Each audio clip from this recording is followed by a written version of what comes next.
will make America great again. RPN is not responsible for the views, actions, statements, or opinions of its guests, advertisers, or even its viewers. The information contained in this program is not to be confused with medical or legal advice. An appearance on this platform is not necessarily an endorsement, but as always, we encourage you to do your own research. Enjoy the show.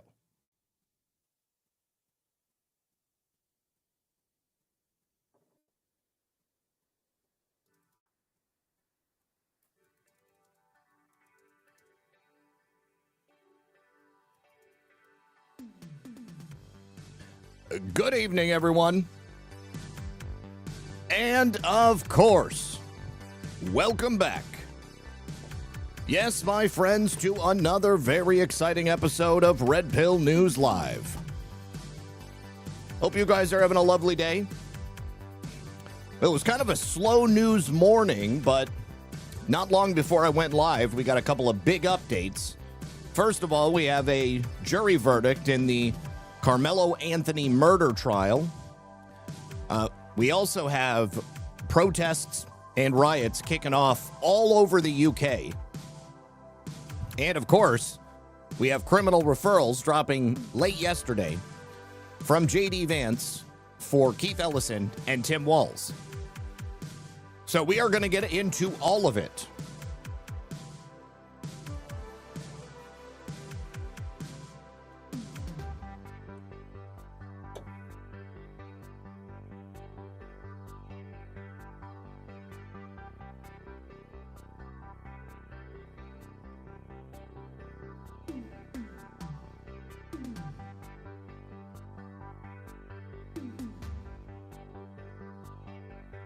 If you guys haven't yet, do me a favor. Can you please hit that like button? And you also help us out by sharing the show. That would be awesome.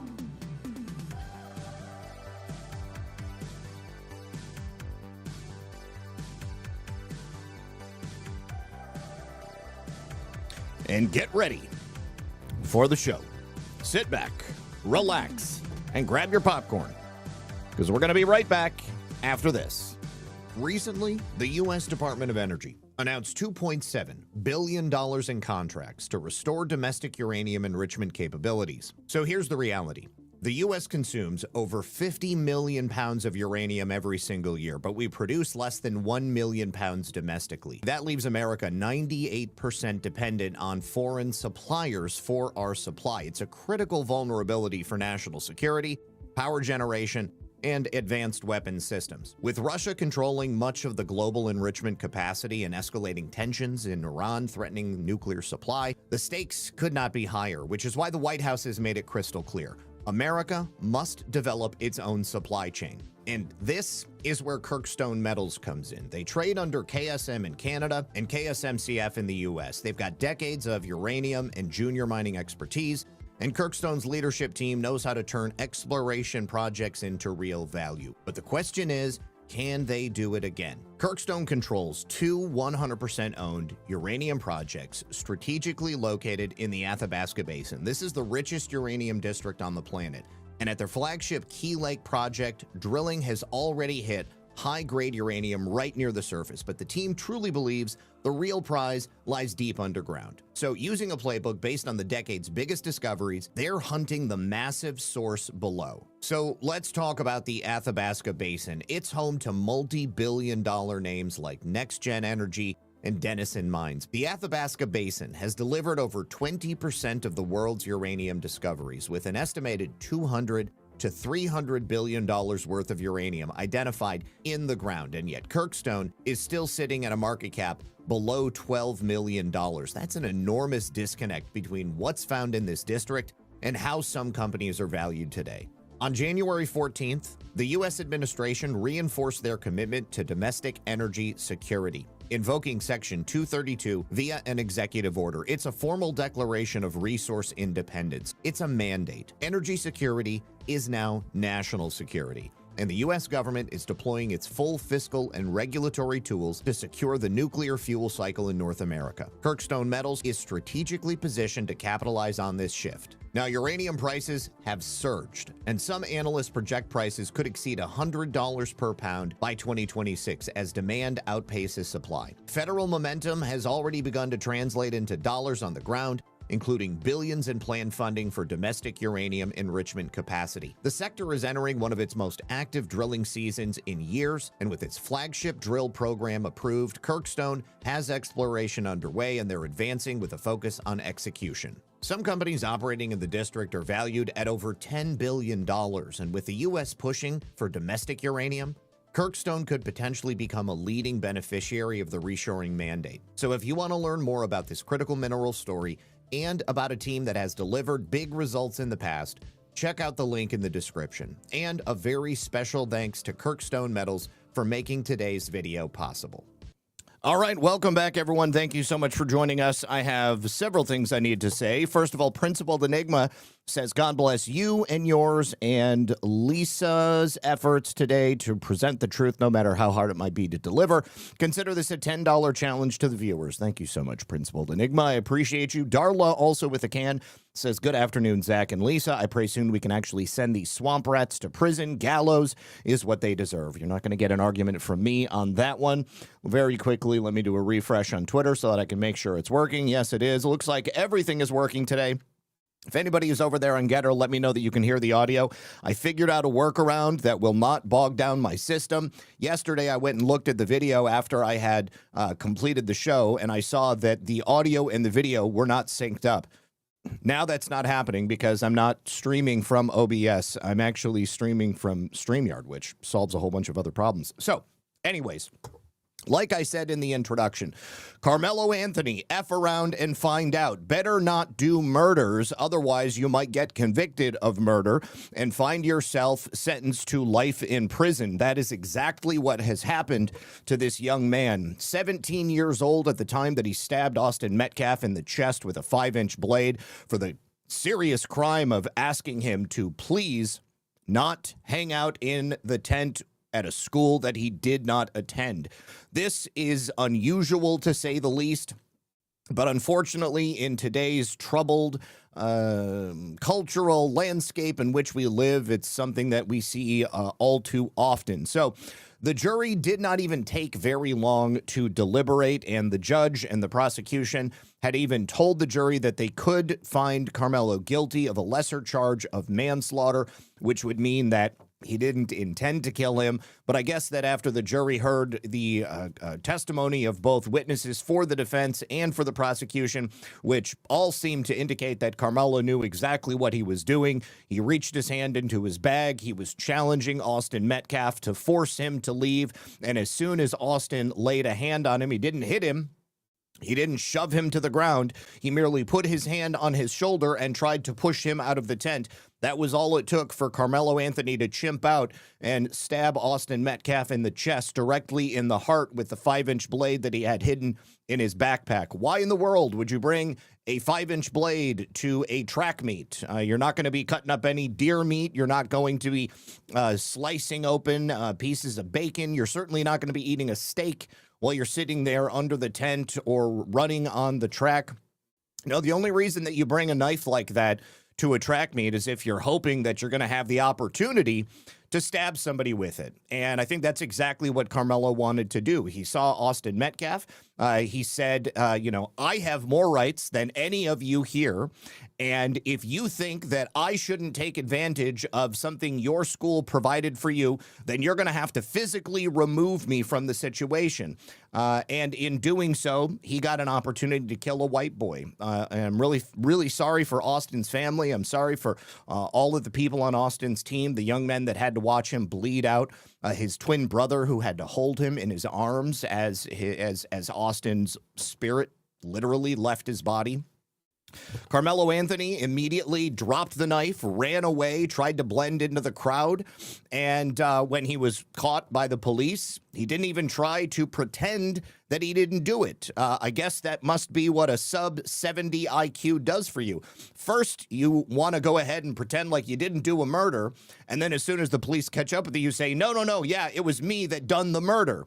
He said, I'm not suspected, or I'm not a suspect. He's like, I did it. I killed him.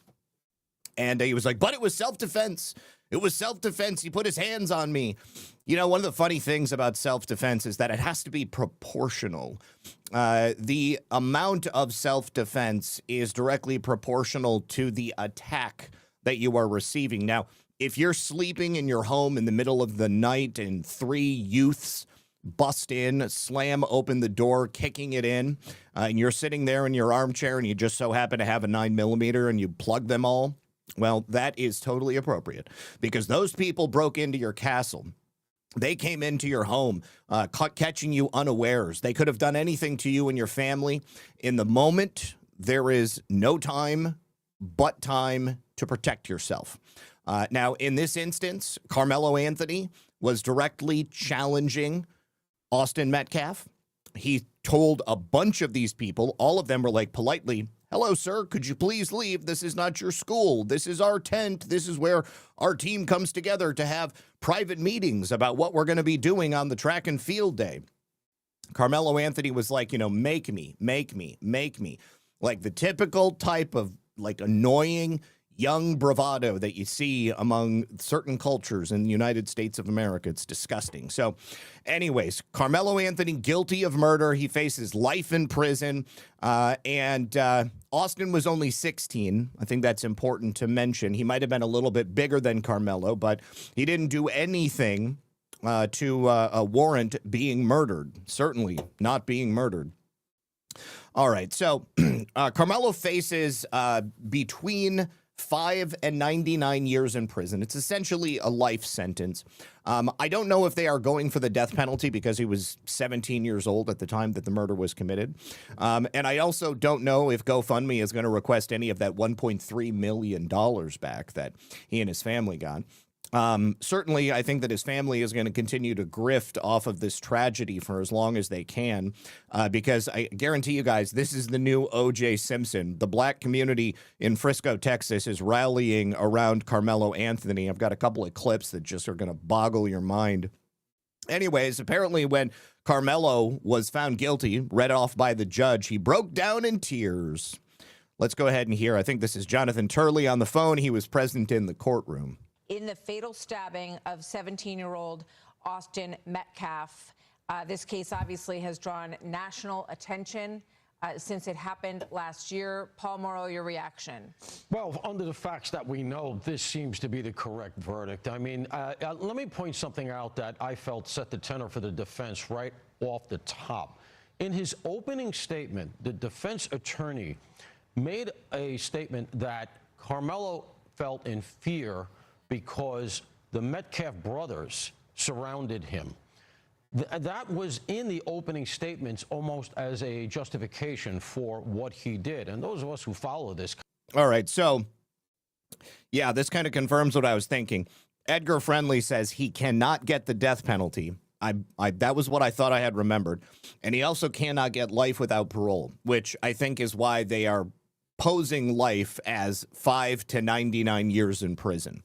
Theoretically, the judge could give him 99 years in prison and then say he's eligible for parole after that. But obviously, that's not going to happen. We haven't had the final punishment actually read yet. Karmello, obviously, after being found guilty, was immediately taken away by the police. I think his bail would be immediately revoked at that point. Kind of stuff. And let me take my lawyer hat off for a second, right? Because most jurors are not lawyers. Let's just appeal to common sense. The picture in the mind of the jurors that the opening statement from the defense seemed to paint was of Karmello Anthony sitting there with a bag next to him in which he secreted a knife, which he apparently was ready to use and which he warned he was ready to use, and that he felt justified in using because 2 brothers who were bigger than him were standing over him. It wasn't just because they were 2 brothers who were slightly bigger than him. I am firmly convinced that if these 2 young men had been black as well, if they had not been white, if they had not been committing the crime of being white, then likely Austin Metcalf would be alive. Karmello Anthony had a history of violence, as it's been displayed and it was shown by witnesses in the courtroom. Karmello was a guy who was always looking to pop off. But I think that he had the belief that this was an opportunity to take a white life. And you take a look at the reaction from the black community in Frisco, and I think that that's a justified conclusion to come to, because everybody is very, very angry about this. They're acting as if Karmello didn't do nothing. He did nothing wrong. Okay, Lisa just got home, and Eric. Okay. They're acting like he didn't do nothing and that justice has not been served. It was only a murder, guys. It was only a murder. Why are you putting my boy in prison for essentially the rest of his life? Right here, this is Dominique Alexander. He is the criminal attaché for the Karmello Anthony family. He is a controversial figure, and he gives his opinion here to the news immediately after the reading of the verdicts. I speak on behalf of myself, Minister Dominique Alexander. I speak on behalf of myself as president of the Next Generation Action Network. The Next Generation Action Network wanted to respect this process, to be able to make sure that nobody said that the Next Generation Action Network obstructed this process, interfered in this process. But what this process did is shown that black lives do not matter in Collin County. That's such bullshit. That's such bullshit. A life for a life, Dominique. If it had been Austin Metcalf stabbing Karmello Anthony, I would feel just as justified in saying that justice was served, okay? That it has served its course, that these jurors did exactly what they were supposed to do. You had a 17-year-old boy take the life of a 16-year-old boy. If it was a 16-year-old boy taking the life of a 17-year-old boy, it would be just as disgusting. Karmello Anthony was not convicted because he was black. He was convicted because he stabbed a boy in the heart and killed him in cold blood. Has nothing to do with his race. It showed us that time and time in American history, it has shown us to remove emotions from yet the law. This trial showed that it put emotions over the law. After Trayvon Martin and so many countless... Trayvon Martin was a thug. Trayvon Martin got exactly what he deserved to. His names, it has shown us that black life is not safe in Collin County. Karmello's not dead. Karmello never died. His life was never in jeopardy. He's the one who done the murder. He done the murder, son. It showed us that they did not listen to the law. Actually, they did. That's exactly what they listened to, and that's how they made their decision about his guilt. Because he was looking to murder somebody, and he done the murder. It showed clearly that a judge interfered in this process. How did the judge interfere? And we haven't seen tape of the courtroom, but he may be talking about the jury instructions. Judges are, you know, they're pretty right on when it comes to the murder of children. I mean, generally speaking, they try to be on point. I think the judge knew exactly what this case was going to bring and that there would be these racial tensions that would be boiling up around it. But, you know, this guy is a hustler. This guy is the definition of a race hustler. It showed very clearly that a black boy was allowed, not one black soul on a jury. Well, do you know how black jurors are chosen? The same as white jurors, the same as brown jurors, the same as yellow jurors. They all get asked questions, and based upon their answers to those questions, there's a decision that's made. Both the prosecution and the defense has a say in the choosing of those jurors. And if the jurors cannot be impartial, then they can't serve on the jury. You know, I haven't seen, I have to be honest, I haven't seen a single black person in the Frisco community come up and say, you know, the death of young Austin Metcalf was a senseless and retarded crime, never should have happened, and justice was served. Karmello done a murder, now he's going to prison. Nobody has said that, not a single one. So what does that tell you about the black jury pool in Frisco? an all white jury It's not all white. There was like 6 brown people on that jury. convicted him in 2 to 3 hours. Because the boy was guilty. We know that they did not prove their case. They are currently sentencing Karmello Anthony, but we know that the Next Generation Action Network put the first $10,000 towards an appellate attorney. And we will fight Collin County like hell. I respected this process. I allowed and You know what's funny is that $1.3 million that they raised, they blew it. Blew it. Got themselves a mansion, got a couple of new cars, got some new kicks, a couple of fits, maybe a chain or two, I don't know. But they blew the money that they made from the GoFundMe. So I don't think they have any money left for an appellate attorney. called for peace in this process. But Black America should be very upset about what went on today. We are. Now, before all of the internet lawyers and before all of the interpretation of the situation, I'm only an advocacy leader. I'm not an attorney. I can only help families be able to navigate these processes. While taking a little piece for myself along the way. Am I right? Am I right? When they find themselves in this type of situation. Anyways, I hope that Black America does not react like Black Collin County and Black Frisco, because what's happening here is unconscionable. Take a look.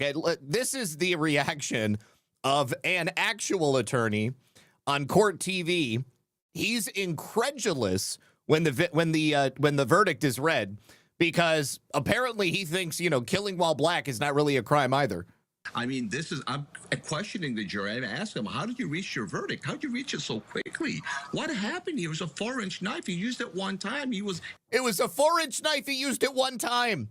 It was a 5-inch knife, but the one time he used it was in a dude's heart.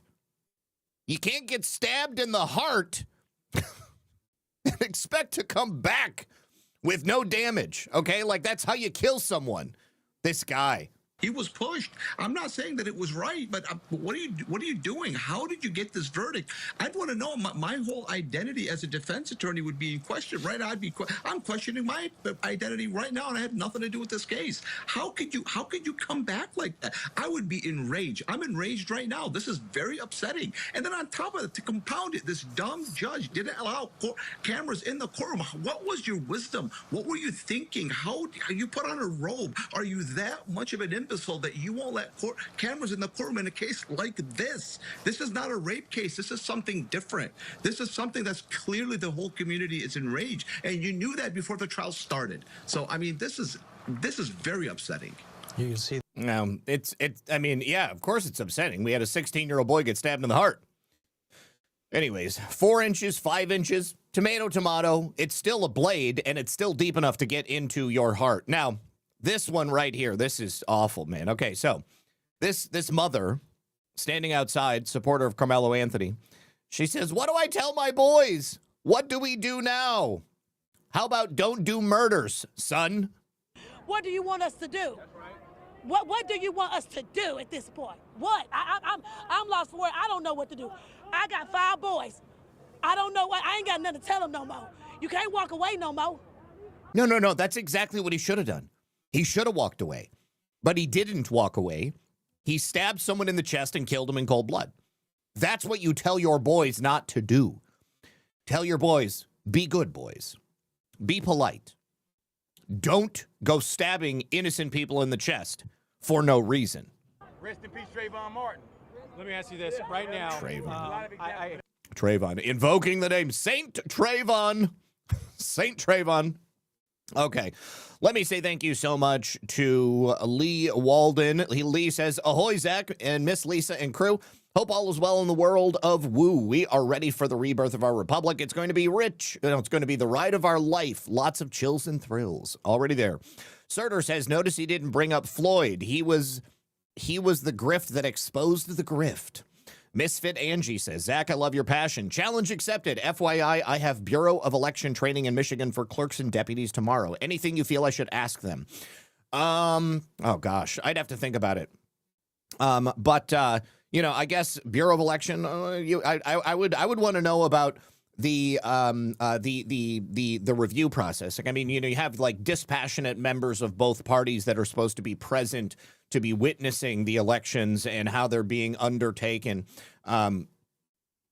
I'd want to make sure that that stuff is going on, but good for you. Also, Principled Enigma said, I've said for years against people's arguments, blacks are their own worst enemies. They're the ones that continue to perpetrate prejudice by continuously claiming to be victims when they are not. It is true. Not all, but, you know, overwhelmingly, there is a noticing going on. All right, well, let's talk about the election in California. If you thought I was fired up about the Trayvon Martin case. Oh, no. I did it. I did the thing. If you thought I was fed up with the Karmello Anthony case. Listen, take a look at this. So a photograph has come out showing Nithya Raman, who is now the number 2 in the LA mayor's race, holding up a check for $600,000 for this drop-in homeless center in Venice, California. Now, it was supposed to be a 185-bed facility. However, there are no beds there. So that means nobody can live there. But, of course, because it's California, you had 185 people registered to vote there. Now, it's St. Joseph Center. They got $600,000 from the city of Los Angeles. This was when Nithya Raman was chairing the committee that was responsible for handing out this money.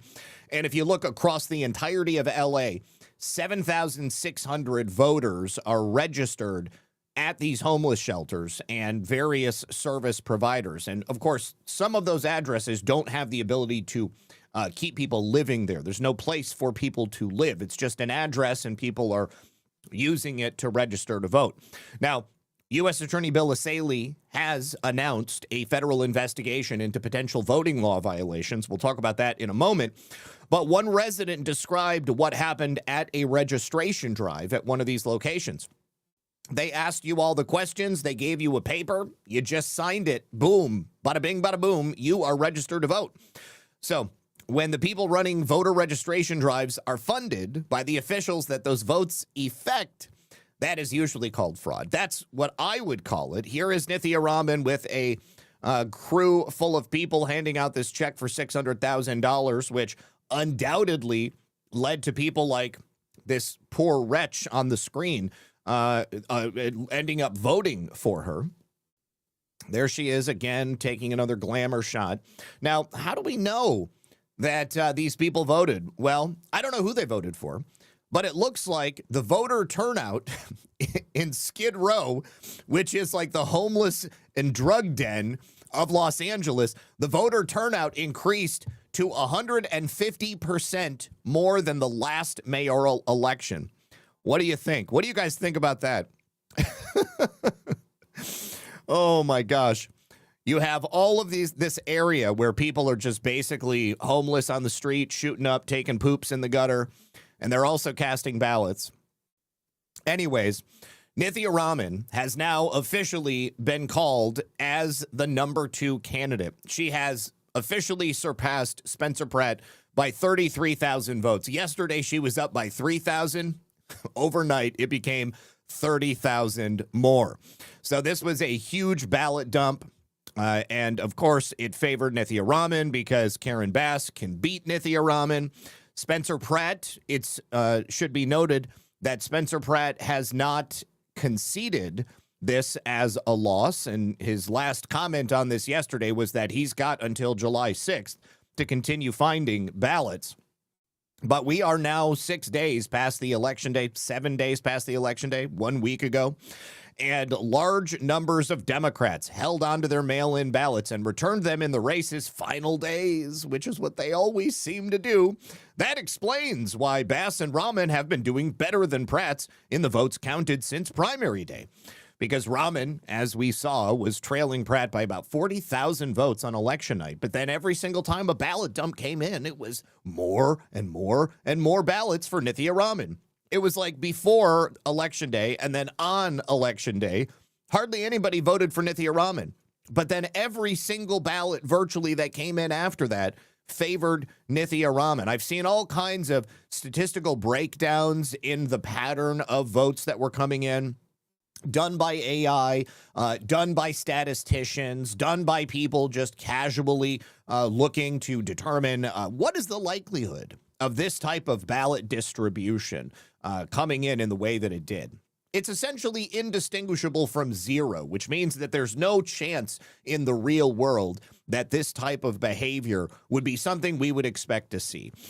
Simply does not occur like this in the real world. Now, of course, President Trump has already said that it's not possible that Spencer Pratt could have lost. There is only one thing going on here, and that is election fraud. Now, before we talk about what's happening with that, Steve Hilton has now also been called to advance into the runoff with Xavier Becerra. So now they have a Republican and a Democrat. So Steve Hilton is officially the number 2 spot in the California governor's primary race. And this was called by, I believe, the AP and Decision Desk. There are still more ballots to count. It could be exactly like what I showed you yesterday with Kamala Harris. Suddenly, a month later, wow, we found a couple more ballots, and here we go. All hope is lost. So Steve Hilton is now the candidate, and I believe he posted something on X, cautiously optimistic, basically saying that, we might or we might not. Who knows? Anyways, we'll see what happens. There's still a lot of time. All right, so Bill O'Saley yesterday evening went on Glenn Beck's program, and he confirmed that, again, there are federal election fraud charges that are currently in the works against individuals in California. Individuals are great, but it's the system that gives us the fraudulent election. There's a lot more than just individuals. Can the charging of a couple of individuals for, say, a handful of ballots, is that really going to have the effect that we want it to? Bill, I respect you, sir, and I know that you're probably doing everything you possibly can, but we need a much grander investigation. I don't know. We already had the U.S. attorney show up at the vote counting facility in L.A. I would love to hear that something else is going on in the background, and there may be, but we're going to have to just sit back and wait. So Bill O'Saley told Glenn Beck that his office is expecting to bring charges within the next 1 to 2 months, which is certainly going to be too late in terms of this election. But once key election results are certified, and at that point, prosecutors will be able to prove allegations in court. He said it will be election fraud charges in the next, I hate to put timelines on things, 1 to 2 months, I believe. We're going to be getting the results of some of these certified, so then we can actually prove some of the allegations, but we definitely will be charging some people. And I guess Glenn Beck asked him about whether he has enough evidence and if he feels confident moving forward with election fraud investigations. And O'Saley made it pretty clear they're building very strong cases, but they need direct witnesses and evidence in order to protect and then process this going forward so that they can avoid tainting innocent people. He said, I will just say that it will be election fraud charges, and we need some of these results to be certified, but we will be charging people. I can't get into too much detail. I mean, it's just not the DOJ rules, but we also want to protect innocent people. If we get something wrong, we don't want someone to be tainted with the stain of an investigation until we're able to prove that in court, and I do respect that. There was a woman here in Palm Coast who was arrested after an investigation by the Florida Highway Patrol because they saw her Dodge Durango on a flock camera.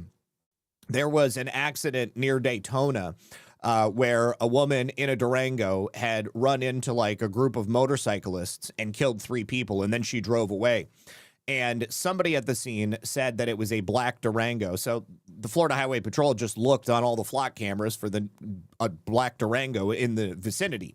They found one, and they went to this woman's house, and then they were like, we're impounding your car. We can tell you were in an accident. And she was like, what are you talking about? I've never been in an accident. I have been home. I wasn't in the area that you say. And they were like, it doesn't matter. We're impounding your car. So after 6 months, she got a lawyer, and she was like, listen, I really need this car back. It's a 2025. I'm making payments on it every month. I got to drive to work. So they asked for her car back, and then they charged her with leaving the scene of an accident, 3 vehicular manslaughter, or 3 murders. I don't know, 3, whatever it was. She killed 3 people. They charged her with it. So she was in jail for like 2 weeks. And then the prosecutor calls the lawyer and he's like, oh, listen, I need you to come in. We got some serious stuff to talk about. And so he comes in and they're like, we're going to drop the charges on your client and we're going to let her go. Because it turns out that, yeah, actually her car had never been in an accident. The ECM, the computer, had also not shown her to be in the vicinity of this accident. Not to mention, it was actually a maroon Dodge Durango, and they figured it out because the defense team was able to get a hold of some 911 calls, and then boom, somebody at the scene of the accident was like, maroon Durango, not a black Durango. Also, it turns out that the woman who killed this group of people was friends with them. She was hanging out with them. They were on their way to another party.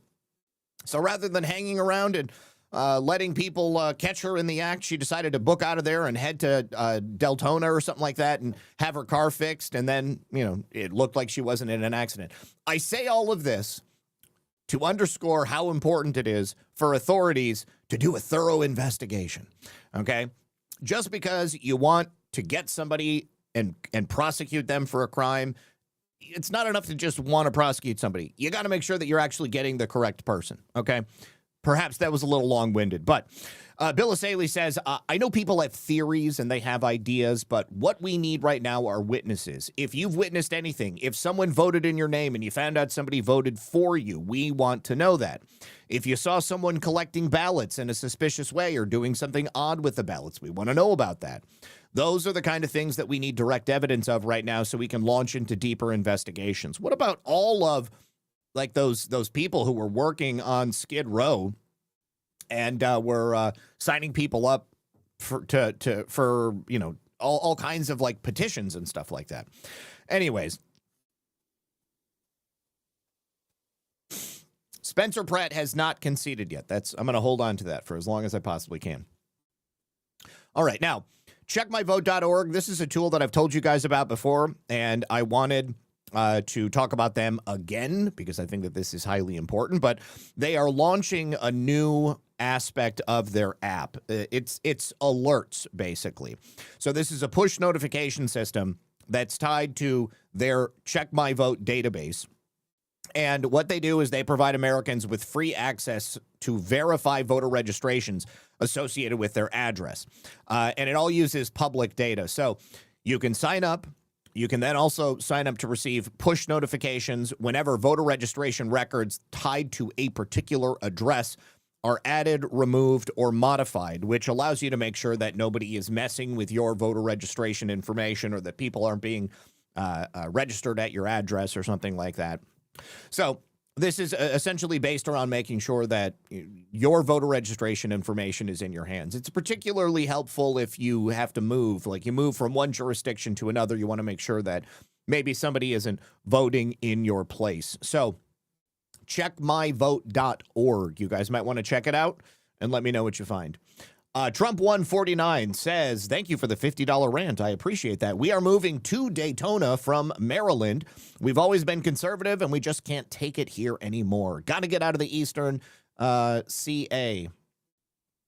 I would think that would be Eastern California, but it says that you're living in Maryland. So got to get out of the eastern portion of the United States. Looking forward to life in Florida and winning. Welcome. Glad to have you here. Thank you very much for coming. Checkmyvote.org. Indian Toes. Thank you for that. Appreciate you.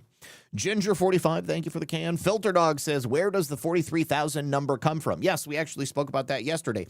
43,000 homeless people living in Los Angeles. Isn't that interesting?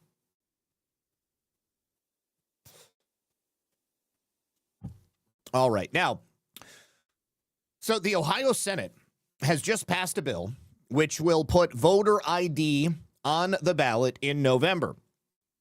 This was a bill that was passed last week. It will be a constitutional amendment to the Ohio Constitution. And if it passes, it will mandate voter ID in Ohio elections. And if you're an Ohio resident, you'll be able to vote yes on this come November. President Trump did respond to the passage of the bill. and he commended Republican lawmakers. He said Democrats fought hard against this, presumably so they can cheat, of course. This is going to prevent a future Democratic legislature from reversing the current law. They already have voter ID codified, but now by codifying it in the state constitution, it will be very difficult to get rid of it. It does not, however, institute voter ID requirements for mail-in voters, which leaves a massive loophole because people are still committing mail-in voter fraud. I don't know, well, maybe I do know why they wouldn't want to go ahead and have something like that added on. Now, according to the press release from the Ohio State Senate, Joint Resolution 10, sponsored by State Senator Jane Timken and State Senator Teresa Gavarone, which would put a constitutional amendment on the ballot to enshrine Ohio's voter ID laws into the state's constitution. With AI being easily able to generate items like utility bills and bank statements, it is essential to constitutionally protect voter photo ID requirements, said Senator Timken. This resolution ensures that it is easy to vote but hard to cheat. Section 1A of the legislation states, electors shall provide identification in order to vote in accordance with laws passed by the General Assembly.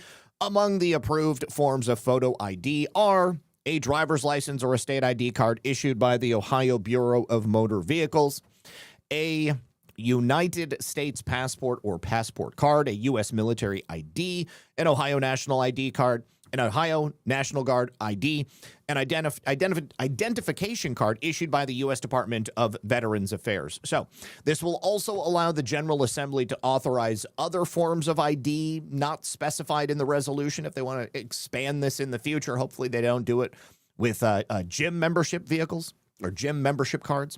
But voter ID for photo ID for voting is essential, and I'm glad that they're going to make it difficult to get rid of it. All right, now, I mentioned that something could be done. Something dramatic could be done, and this is something that I think all of us have wondered why it hasn't happened yet. Well, it's not too late to federalize the elections. President Trump just mentioned it during a meeting in the Oval Office. 15 states are you talking I want to about? see elections be honest, and if a state can't run an election, I think the people behind me should do something about it. Because, you know, if you think about it, a state is an agent for the federal government in elections. I don't know why the federal government doesn't do them anyway.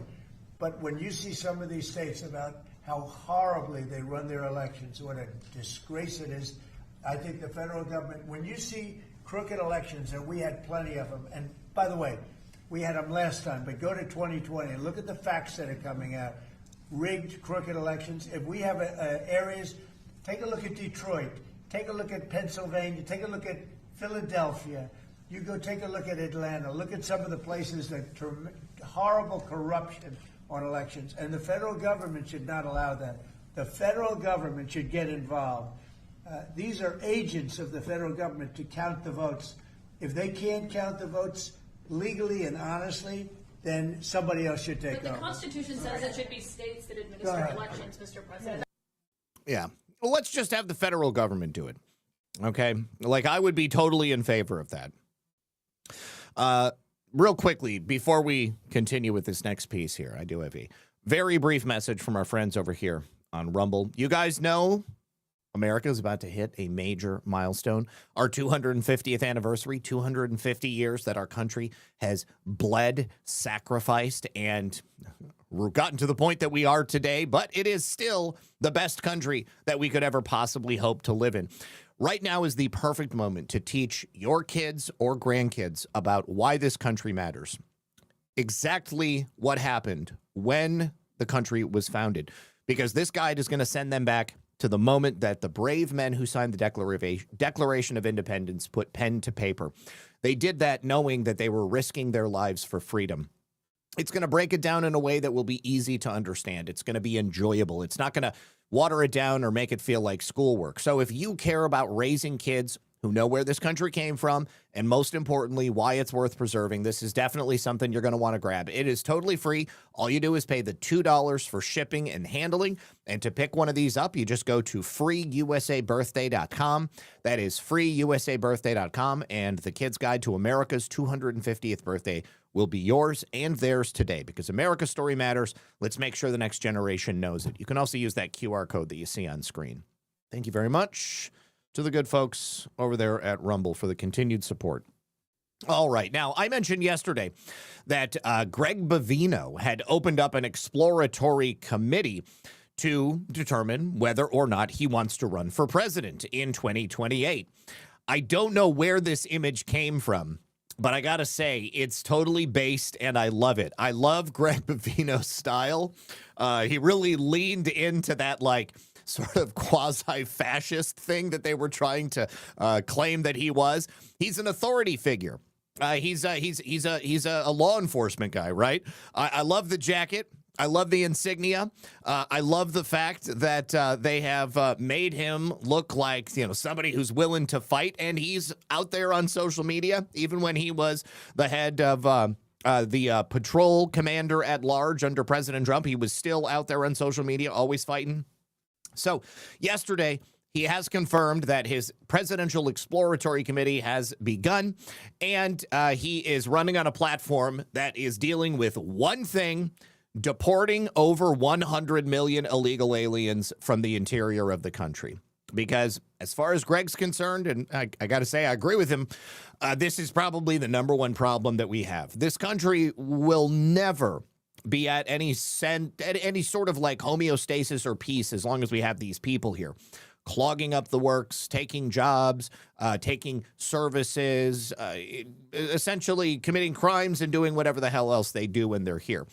Now, recently, because he's not part of the administration anymore, he has been a bit of a critic for the administration and the enforcement tactics that they've used since they asked him to leave. Now, DHS Chief Mark Wayne Mullen, Border Czar Tom Homan, CBP Commissioner Rodney Scott, he is making the case that they have caved to the radical left. And I think that there is a sort of argument to be made that after the pretty good deaths of Renee Nicole Good and Alex Preddy, that the administration might have gotten a little bit of cold feet. They didn't like the optics of it anymore. Well, you know what? Screw the optics. I don't care, man. I don't care how it looks because I care like what the results are. Those people are crazy, and they're going to be out being crazy no matter what. As we have seen over the last couple of weeks in New Jersey, they have just completely taken over, and nobody in New Jersey seems to be willing or able to get rid of them. It's got a little bit better, but not much. They're still coming out every single day. So anyways, Bovino has specifically said that you can go to his website, bovino2028.com, which is the webpage where you can kind of, you know, get some information about what he is planning. On the website, it says, Bovino knows what America needs, America's men. And then underneath that, there's the campaign poster, which shows Bovino clad in that famous double-breasted Border Patrol trench coat. And that actually is from the campaign website. House Bovino, men fight back. Hoorah, I love it. All right, so under the headline, a bold new strategy on his webpage, it says, following the commander's maximum effectiveness in quelling the foreign hordes that have subsumed our nation's cities, both large and small, the American people witnessed what true leadership, powered by a warrior mindset, actually looks like as the commander endeavored to restore order and national sovereignty. America as a whole has already fallen to the grasps of the foreign, global, one-world hellscape ushered in by Barack Hussein Obama. However, we believe that the commander can not only usher in the great restoration of America, but also cement the continuity of a strong and sovereign United States that will last a millennia. I love it. I absolutely love it. It continues by outlining Bovino's core integrities, including grassroots integrity, uncompromising truth, radical innovation, and unshakable unity. Gregory Bovino is not just a candidate. He is a movement. Born from the heart of American grassroots energy, Bovino represents a new era of leadership defined by transparency, integrity, and a relentless commitment for the common good. As we stand on the precipice of a new chapter, Bovino is ready to lead. He is the voice of the millions who feel unheard, the advocate for change, and the guardian of our shared values. Together, we are drafting a future where every American has a seat at the table and every dream has a chance to be realized. Bavino also did make a comment to News Nation when they reached out asking about his website. And he said unequivocally, my one and only priority is deporting the 106 million illegals who are here. That's it. He also noted that 90% of the country wants mass deportations and the media just isn't asking the right questions. If running for president is what it takes to actually get it done, then all options are on the table, he said. All right, so this is his statement. Here's the truth. My one and only priority is the deportations. The grassroots support I'm seeing tells me the polls are completely wrong. If I'm getting this much energy, it's probably because 90% of the country wants mass deportations, and the media just isn't asking the questions. My commitment is simple. Liberate America from this invasion and restore our quality of life. Oh, man. Yeah, I think it's pretty sweet. I think it's pretty sweet. Here is his website, Bavino 2028. Yeah, he's like the anti-Barack Obama. You know, it's got that kind of that hope and change, the graphic. Like, it kind of calls back to like sort of like political and propaganda posters from the early to mid 20th century. I think it's based. I totally love it. Anyways, I will definitely be following along with Commander Bavino. I think he's great. All right, so why can't I close out of this website? There we go. All right. Thank you to FilterDog. President Trump strikes Iran in response to Iran downing 2 U.S. pilots that were rescued. Explosions being reported right now in Iran. Okay, I was going to talk about that later, but I suppose that's an update. Thank you for that. No Thanks Joe says, thank you, Lisa and Zach, and happy Tuesday to you both. Great reporting, and I always enjoy your humorous takes. God bless, be safe. You as well. All right, so this is an expose of Norm Eisen. Norm Eisen, as you all, I'm sure, are well aware, is the architect of the color revolution strategy. Norm Eisen was also directly involved with many, probably all of the lawfare challenges against President Trump. And hold on just a second. Let me put my computer into night mode so that it's not so freaking bright.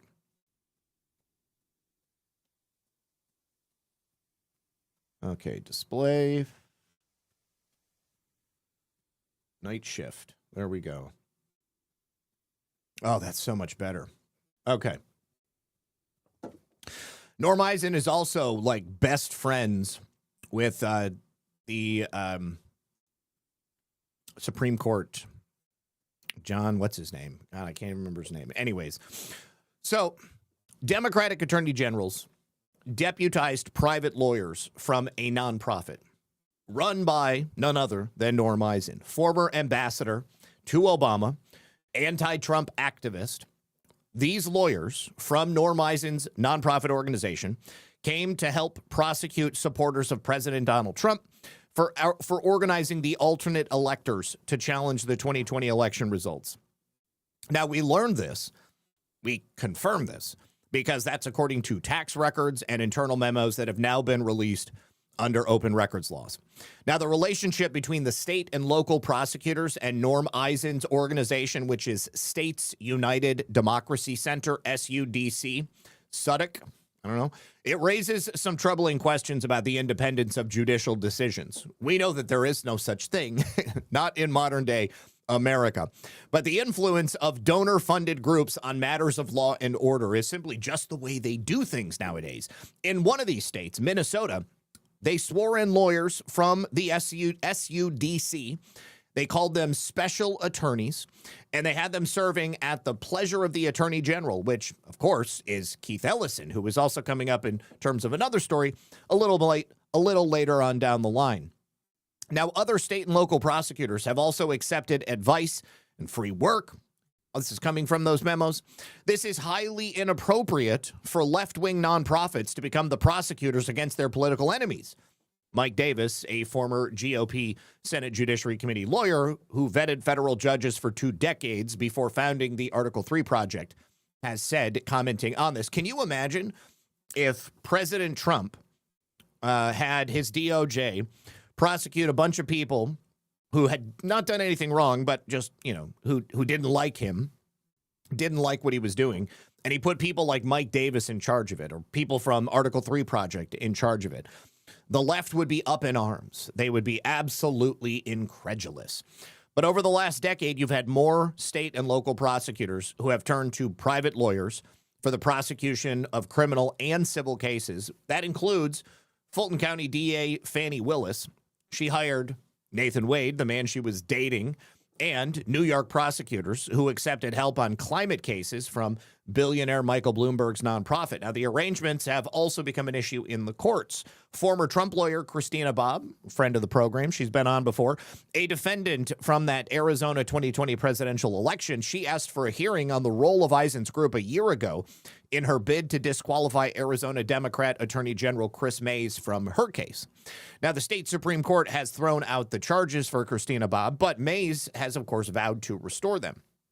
Bob has already pled not guilty to that prosecution, and a trial date was set for January 5th, 2026, but procedural motions have delayed that trial. Now, in this case right here, States United, as an initiative of the PSLC-DAGA, has an inherent conflict and cannot impartially participate in the prosecution of their obvious political opponents, Bob wrote in her motion last year. She's a lawyer as well. Chris Mays had an obligation to disclose that the organization she hired, allegedly pro bono, to advise her on prosecuting prominent Republicans, is effectively an initiative of DAGA, which is a committee of the Democrat Party. But, of course, instead, she tried to cover it up. Now, Christina Bobb also said that the role that Norm Eisen's group played in the first wave of lawfare against President Trump's supporters should be a wake-up call for members of Congress who could be targeted next in the next wave. Exchanging governmental authority for political access and funding is a surefire way to ensure everyday Americans lose their voice and end up in prison for disagreeing with those in power. We have to stop pretending that this type of activity isn't happening. I'm surprised that anybody is pretending that it's not happening. It's been happening for a very, very long time. Oh, shoot, that's the wrong one. Hold on, I gotta turn this down a little bit. Oh, that's so much better. There we go. People are so overwhelmed by the corruption that many, including elected officials, want to bury their head in the sand and hope that it just goes away. Well, guess what? It's not going away. It's getting worse. This kind of prosecution enterprise is now targeting conservative officials. These elected leaders will have a rude awakening when this prosecution network targets them and no one cares. Like I've said so many times before, we need to take the 501c3 status away from these groups because they're not doing any public service. They are ostensibly set up as a pipeline to punish the people that they disagree with politically. Now, these memos that have been released chronicle how the group that Eisen put together has secured relationships with Democrat attorney generals in a number of different states so that they can help prosecute and disbar attorneys who assisted President Trump after the 2020 election. We've seen it time and time again. Those efforts are still ongoing today. Now, his group, the SUDC, describes itself as a, quote, nonpartisan organization dedicated to the rule of law and free, fair, and secure elections that provide direct support to state officials and law enforcement leaders as they uphold our system of checks and balances, protect public safety, and preserve our democracy. What bullshit. The SUDC boasts a bipartisan advisory board, and the Republican members of that board are all, wouldn't you guess, harsh critics of President Trump. As an instance, you've got former New Jersey Governor Christine Todd Whitman, who famously urged Republicans in Congress to vote to impeach President Trump over the 2020 election. And then, of course, Eisen himself has been a relentless critic of President Trump. He's always cheerleading publicly the efforts to prosecute Trump and going so far as to co-author an essay that came out in 2023 in the New York Times. It was titled, How to Convict Trump. In 2025, Getty Images captured him speaking to a hands-off rally that was protesting policy that the administration had put into play. You've also got a connection between the SUDC and a number of other Democrat-aligned organizations. And if we take a look at their tax filings from 2023, they paid prominent super lawyer Mark Elias, Hillary Clinton's one-time attack dog and the favorite lawyer of the DNC. They paid his group more than $100,000 as an independent contractor. They also formed out of the Voter Protection Program, which lists the same director, Joanna Lidgate, and many other bipartisan board members as the SUDC. In the October 16th, 2020 press release announcing the launch of the Voter Protection Program, that's actually still on their website, that press release states that the VPP is a nonpartisan initiative of the Progressive State Leaders Committees.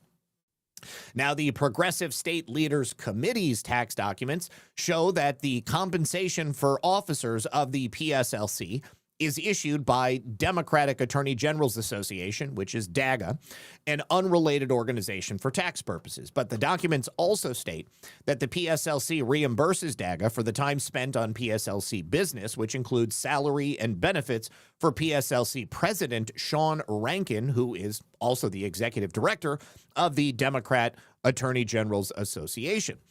If we look at their tax returns, it also shows once again that the PSLC is their largest listed contributor. They've received more than $11 million from the PSLC over the years, and their executive committee also includes notable figures tied to SUDC efforts, which include, once again, Minnesota Attorney General Keith Ellison, Nevada Attorney General Aaron Ford, apparently he's no longer listed, Massachusetts Attorney General Andrea Campbell, who is also no longer listed, all of whom have at one time or another contracted with the SUDC. Now, they have publicly denied that they are anything to do. They're not a program with the PSLC, but they are an attorney telling the court in Arizona that the SUDC has never been a part of the program, but you still have all of these financial connections bringing them together. This is just an opportunity to obscure the flow of money and the organization of these people as they go about their singular goal of trying to destroy President Trump and any hope we might have of healing our republic. But in Minnesota, Keith Ellison, who is the former deputy chair of the Democratic National Committee, he appointed SUDC Senior VP of Legal, Christine P. Sun, and SUDC in June of 2023 as special attorneys to serve at the pleasure of the Attorney General, specifically to provide legal services to the Attorney General. Now, Sun and that organization were to receive no benefits, no compensation, or reimbursements for expenses incurred, and their client was actually Keith Ellison himself. Now, the work continued by Sun and SUDC was subject to examination by the Attorney General and the Minnesota Legislative Auditor, and it had to comply with the Minnesota Government Data Practices Act should a request be made to release the data that was received. Now, the special attorneys were instructed never to speak to the media about the work they were doing without approval from the AG's office. That was actually in their contract. Now, the appointment by Keith Ellison constituted a state law enforcement office placing outside donor-funded lawyers under a government appointment, which is unusual. The month before that partnership went into effect, Arizona's Attorney General's office accepted an offer also from the SUDC to work pro bono for the state to advise on election integrity legal strategy, and that's, once again, according to documents that were obtained by Just the News. And in Arizona, Chris May's chief of staff is the one who accepted that offer. That offer was signed by Ms. Sun. An SUDC memo was also used to support criminal search warrants. In an email from December of 2024, Kimberly Hunley, she was a senior litigation counsel for Chris May's office's criminal division. She wrote an email to attorneys representing Arizona electors who were currently being targeted by the AG, stating that a July 25th, 2023 States United memorandum was submitted as an attachment to several search warrants. Now, because of this attachment, the memo was provided to the attorneys as part of discovery. Hunley wrote in her email, the state did not intend to provide that July 25th, 2023 memo, but a publicly available memo was made available from States United. That's interesting. So They did not want to allow people to investigate the specific actions that the SUDC was taking to help these states' attorney general's offices to go after people who had, some dog in this hunt on election integrity. And then when it got into their hands, they tried to walk it back. Well, that memorandum that I just mentioned is a 47-page document that details important facts about the Arizona scheme and the false electors based on publicly available information, and it analyzes potential criminal violations committed by these so-called false electors and others that are involved in the alleged scheme. The memo also outlines potential defenses that the individuals named in the document might raise. It cites Arizona laws, lays out the case for the Arizona AG to punish those who simply questioned the 2020 election. Other documents reviewed by Just the News provide even more information about the network of these Democrat-aligned organizations, specifically in Arizona. On September 5th of 2023, nearly 1 year after Arizona AG Chris Mays was elected, DAGA sent $50,000 to Mays' legal fund. This was the payment that came just a couple of months after the AG's office agreed to work with SUDC pro bono. Now, that payment occurred very close to the opening of the AG's office's grand jury investigation into Trump electors. And then 18 months later, DAGA made a second payment to Chris Mays' legal fund to the tune of $150,000. This payment was 1 month after more than a dozen Trump supporters were arrested and accused of conspiring to overturn Trump's so-called loss in Arizona in 2020. There was an assistant AG in Arizona who had previously denied the existence of any connections between DAGA and SUDC, but of course they could not dispute the timing of the financial payments. That money was definitely transferred from one bank account to another. And then in May of 2025, a Superior Court judge tossed out those indictments, and Arizona's Supreme Court has recently affirmed that position. So it's quite clear that Norm Eisen, former best friend of Barack Hussein Obama, college buddies, of course, an appointee in his administration, and as I was saying, best friend of the Supreme Court Justice, and of course, the leader of the SUDC and the PLSC, all of these different organizations. He has been operating in the shadows, pretending that he's just some dispassionate, third-party advocate for the stopping people from spreading misinformation about the elections. But Norm Eisen is an operative. Norm Eisen is an operator. And he's always in the background because this dude is connected to everything. He is like Satan himself, just waiting for people to have a moment of weakness so that he can sneak on in there and use his power and his connections and his money and the system against people who would dare to question the results of an unfair and totally fraudulent election. So screw that guy, 100%. Trump won, says with a cookie, for Zach, pretty much the best dude in the game. I really appreciate that, my friend. Thank you for that. All right. Now, dozens of U.S. lawmakers are demanding privacy reforms because that FISA deadline is looming. I was just saying the other day, I've said it a couple of times, the presence of Bill Pulte is throwing a real wrench into the plans of the deep state. You've got so many people in both Republican and Democrat sides of the House and the Senate who are so nervous about Bill Pulte being the acting director of national intelligence. They are effectively refusing to reauthorize FISA unless major reforms happen to it. This is something that we've been asking for quite a few years. So now finally that the expiration of FISA is looming in the background on June 11th, these members of Congress are now asking for protections for Americans' Fourth Amendment rights. And I suppose the argument is that they don't want Bill Pulte to have warrantless access to all of their information. Now, never you mind that. I'm not worried about Bill Pulte doing warrantless wiretaps on American citizens. I'm more interested about him and the team reviewing everything else that they have gotten their hands on over the course of the last 10 years or so. So congressional leaders seem to be pretty desperate to, on one hand, renew FISA so that it won't pass this deadline. But then you've got another segment of Congress who is refusing to pass it under its current form because they say that it needs to be reformed and protections for Americans need to be put into place. So you've got dozens of Democrats who seem to be the majority of those who are fighting the reauthorization of FISA, and a handful of Republicans who are interested in a general sense in civil liberties. Now, they want to require warrants for searches of Americans' electronic data. I think that's a beautiful idea. It never should have been like this in the first place. But FISA Section 702 allows federal agencies to collect data indiscriminately from Americans. Theoretically, they're only going after foreigners, but any American communications that get caught up, they hold on to those, and then they can always go back and review them without a warrant. Now, people in the Republican Party who do care about privacy have already voiced concerns over the issue, and they have said that Democrats object to Pulte having no sort of history with the intelligence community, with no national security expertise. And that's one of the reasons that I love him. They're acting as if he's going to be the nominee for the Director of National Intelligence.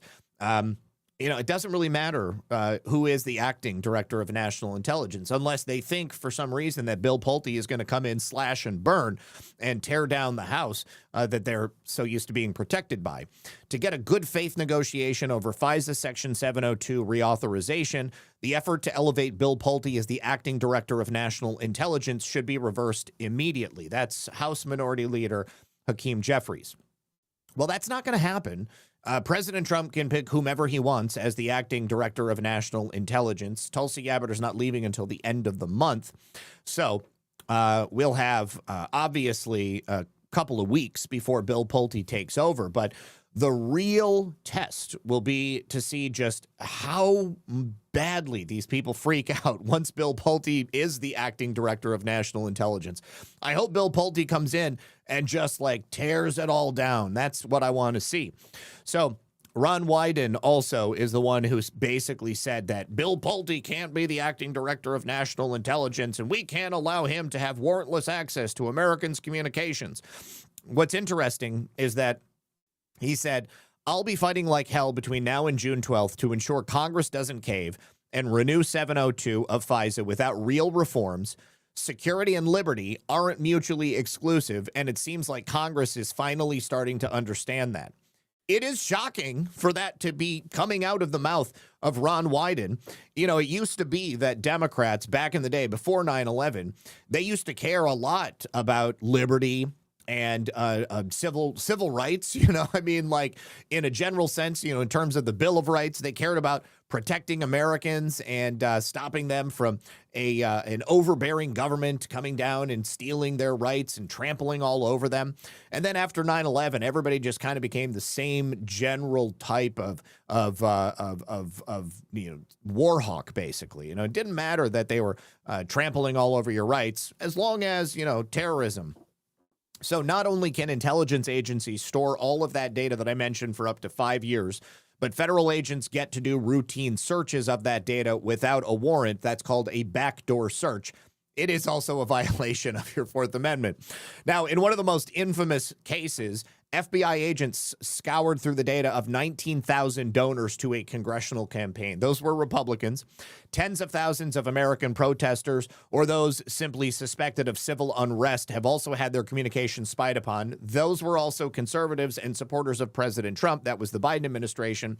And then there were some members of Congress who had their data searched via Section 702. All of those were also supporters of President Trump.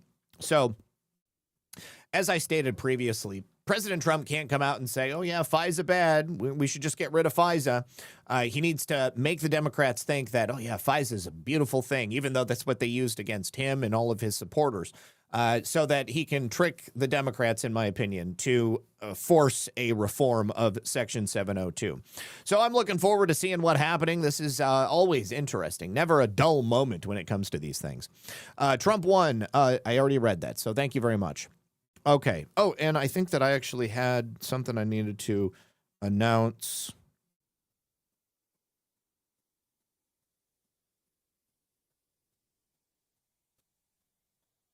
Oh, hold on just a second.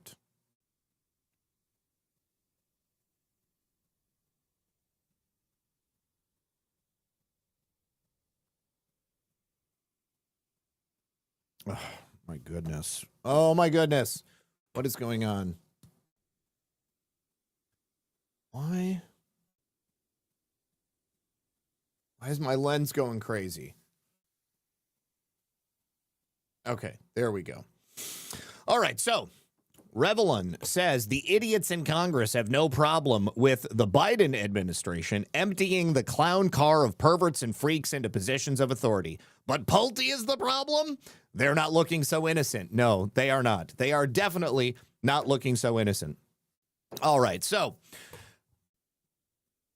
Keith Ellison, Tim Walz are definitely not innocent. Yesterday, we talked a little bit about the House Oversight Committee's report, which seemed to indicate conclusively that both Tim Walz and Keith Ellison were aware of the fraud that was taking place in Minnesota. They knew going back to at least 2019. They were also aware of whistleblowers who were being retaliated against. They knew specifically that it was the Somali community, by and large, that was driving the fraud.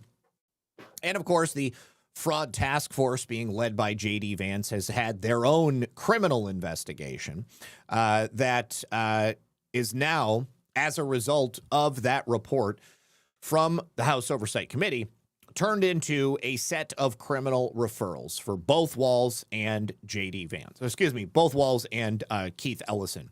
So, yesterday, J.D. Vance reported that he has referred Democrat Minnesota Governor Tim Walz and Democrat Attorney General Keith Ellison to the Department of Justice's Anti-Fraud Division, which J.D. Vance oversees, for a criminal investigation after allegations that they allowed billions of dollars in fraud to take place. Now, Vance discussed this referral in an interview with Jesse Waters, and he says, we need a full criminal investigation. You've had a lot of people in Governor Walz's office who were saying, you know what?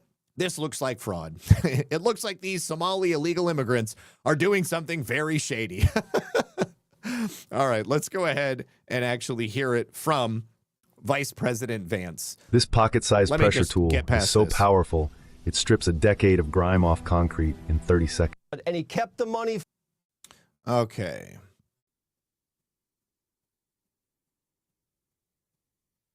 And he kept the money flowing because he didn't want to be called racist. That sounds like a crime to me. Is that a crime? Well, I'm going to let the law determine what's a crime and what's not. We're certainly going to investigate this, Jesse, and I guess now I can make a bit of breaking news because I left the White House to come here to do this interview with you. And before I did, we actually referred this particular case to the Department of Justice for a full criminal investigation. We are not going to do what the Biden administration did and make judgments of the law before all the facts are in.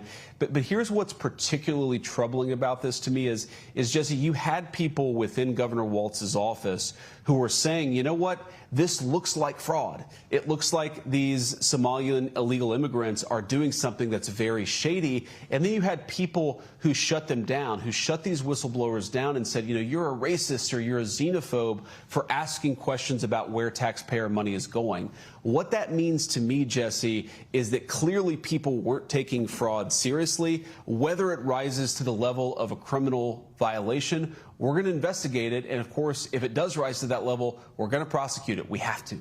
Yeah, it's so offensive because some of these guys are riding around in Bentleys and Maseratis, and the American taxpayer, you got to take it from me, they are livid about this.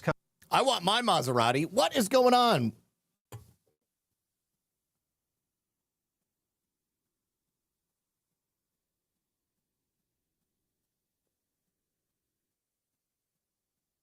Huh.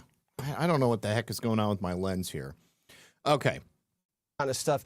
The midterm elections right around the corner. Oh, and that's it. That is the end of it. All right. So, yes, we need these people to be criminally referred. This was a 205-page report. There is ample evidence to show that Walz and Ellison knew exactly what was going on. There were multiple credible fraud concerns that were brought to both of them. on numerous occasions. Of course, I've already referenced the meeting that the Feeding Our Future fraudsters had with Keith Ellison in his office, where he specifically said he was going to play defense for them. It was their willful negligence that allowed for billions upon billions of dollars to be stolen from Medicaid, from COVID relief, from federal welfare, from so many different programs. The money just kept flowing. And we already know about the dozens upon dozens, nearly 100 defendants who have already been charged in the $250 million Feeding Our Fraud scheme.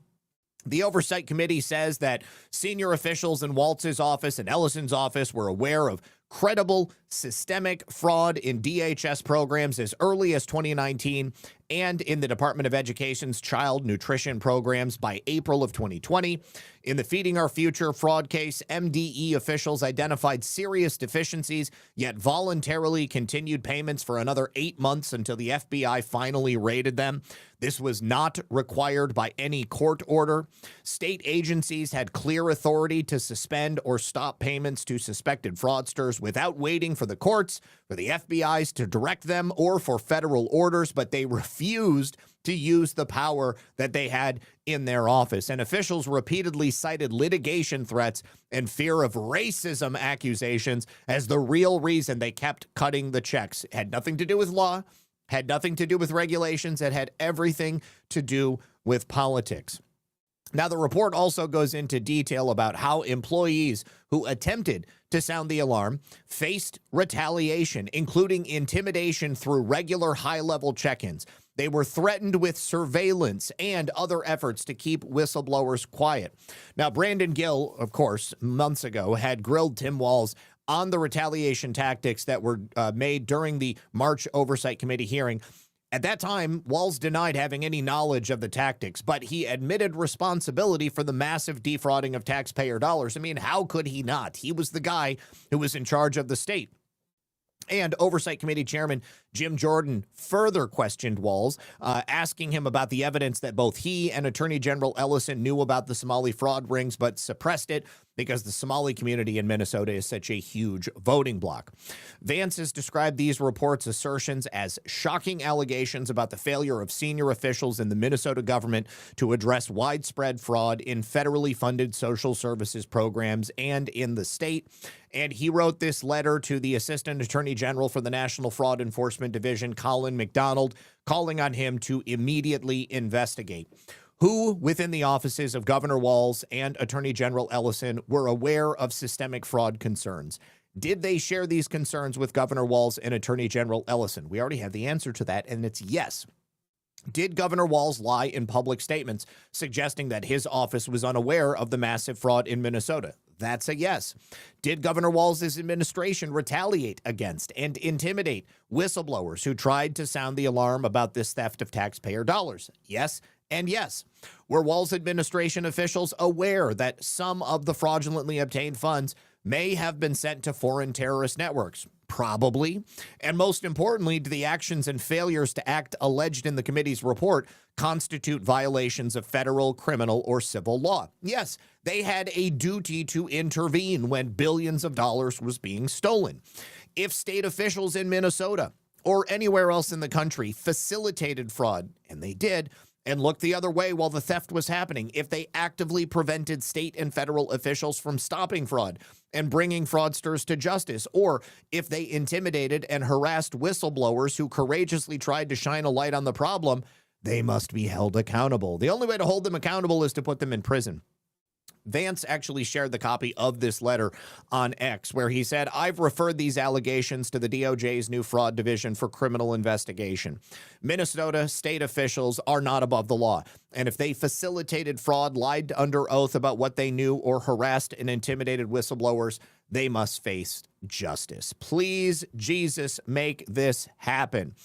I would love to see Keith Ellison and Tim Walz going to trial before the midterms. All right, now just putting this into perspective, here is a brief segment of testimony from the Minnesota Department of Education Assistant Commissioner. His name is Darren Court, and he confirms that the Minnesota Department of Education had all the authority they needed to stop making these payments and to do something about this in a legal sense, but they were scurred because of the Somalis.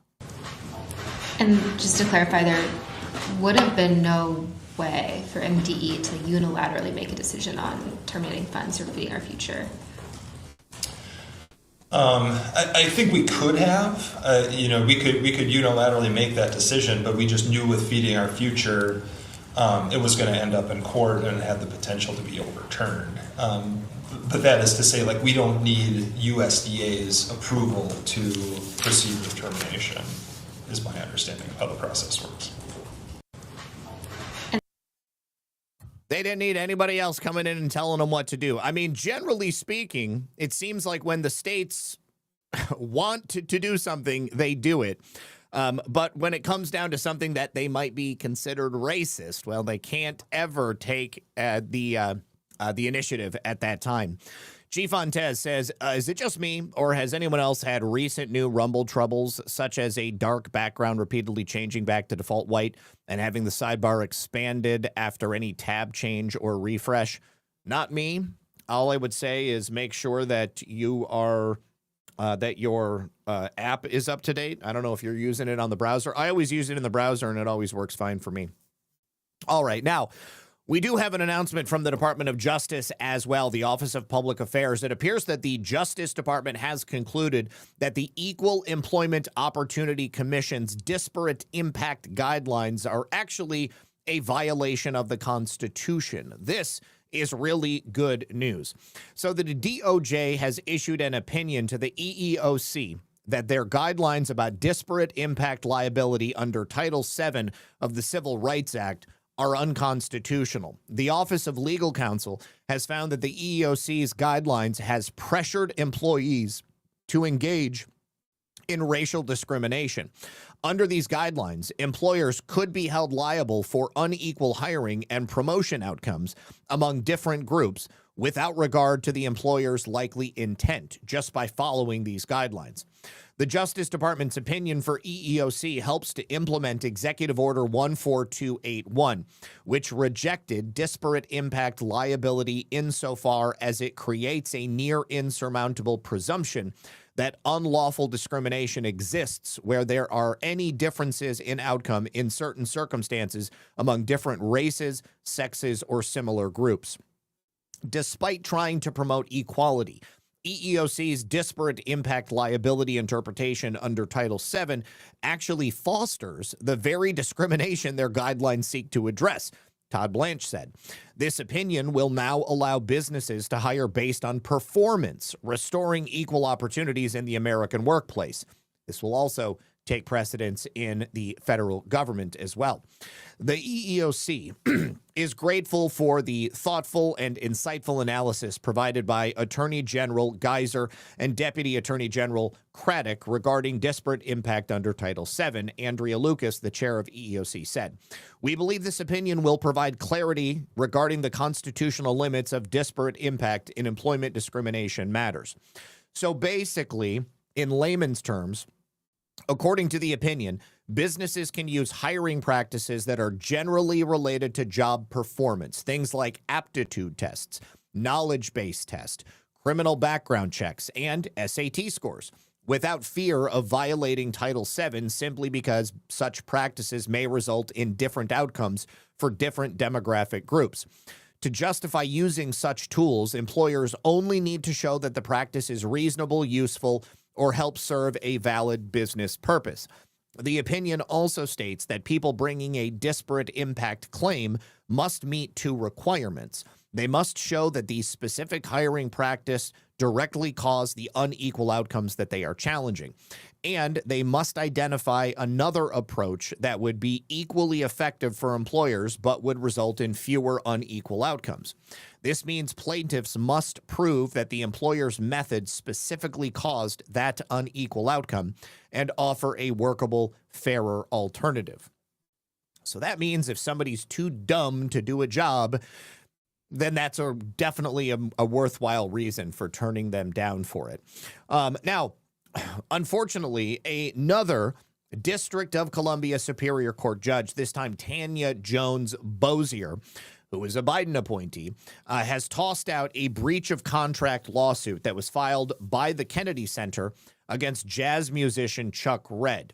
So this judge has ordered the Kennedy Center to pay all of Redd's legal fees and court costs after ruling that there was no signed contract and the case qualified as a strategic lawsuit against public participation, SLAPP lawsuit under D.C. law.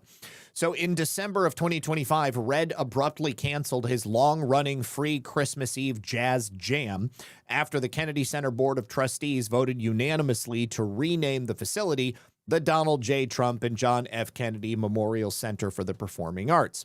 The board acted, of course, to honor President Trump's transformative work in saving and revitalizing the once troubled National Performing Arts Center.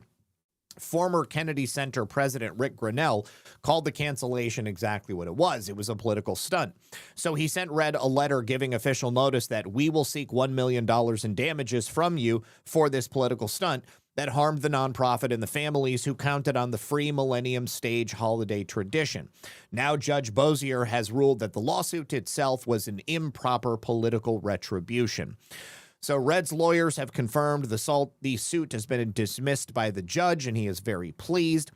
Another judge had ordered the removal of Trump's name from the facade and the website of the center, ruling that the performing arts venue designated as a living memorial to the late president by Congress cannot be renamed without an act of Congress. So Judge Bozier said that the Kennedy Center officials had failed to show that they made a legally binding agreement with Redd to perform, and there was no contract in force to have been breached. I could not find a valid breach of contract claim here, she said. There's no dispute that he did not sign the 2025 agreement. So the judge granted Redd's motion to dismiss under the District of Columbia's SLAPP law. This is designed to stop frivolous lawsuits. So this is probably not going to go any further. All right. Now, Politico is shutting down their E&E News brand. Funny, because just after a year of the Trump administration ending a taxpayer-funded subscription to this news website that was paying them out nearly $500,000 a year.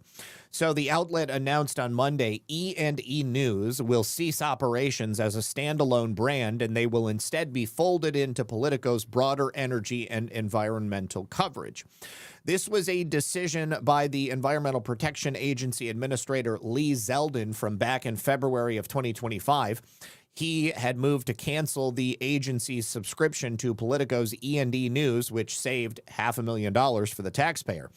Best $458,919 ever saved on behalf of taxpayer, it was said at the time. The government shouldn't subsidize poor journalism.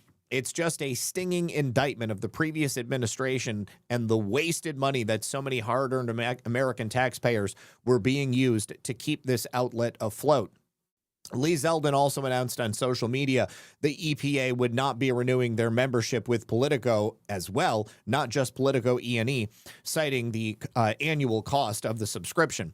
Politico says the closure is part of a broader restructuring of their energy and environmental coverage, probably because it was shit.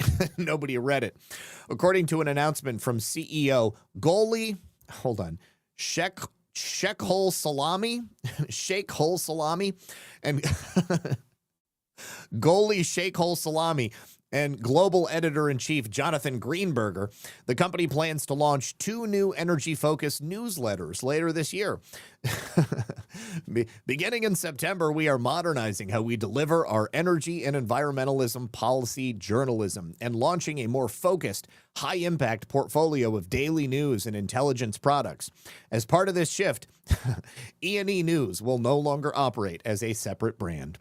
Its journalism and expertise will be fully integrated into Politico's energy and environmental portfolio of stories, briefs, analysis, and newsletters. Sheikh Hol Salami. Oh, my God. What a name. What a name. All right. So also today, the current leader of the SPLC was in Congress testifying about the SPLC's funding of hate groups and right-wing extremism. And Jim Jordan, of course, as he always does, had a great time speaking with the current head of the SPLC. And he wanted to ask some questions about how they were participating with the Biden administration to manufacture the right-wing extremism that the Biden administration said was the greatest threat to American democracy. Oh, Lauren at Car Coach reports $100 rant. Thank you so much, Lauren. Really appreciate you. Make sure you guys are following Car Coach reports. Lauren is a scholar and, of course, an expert in the field of the automotive world. I really appreciate that support. Really appreciate you. Thank you so much. All right, so the Judiciary Committee was holding a hearing today entitled The Southern Poverty Law Center, Manufacturing Hate, Part 2. The interim president, who is Brian Fair, was the man on hand to answer the questions. Now, previously in part 1, the committee revealed that between 2014 and 2023, the SPLC had funneled more than $3 million in donor funds to individuals associated with a number of violent extremist groups, including the Ku Klux Klan, the United Klans of America, and the National Socialist Party of America, which is literally the American Nazi Party. Others were also included, but to a lesser degree. So let me go ahead and play for you Jim Jordan's commentary here. If you are a Christian and still suffer from type 2 diabetes, I am going to teach you right now the recipe that emptied the... We'll start with opening statements. All right, this is great.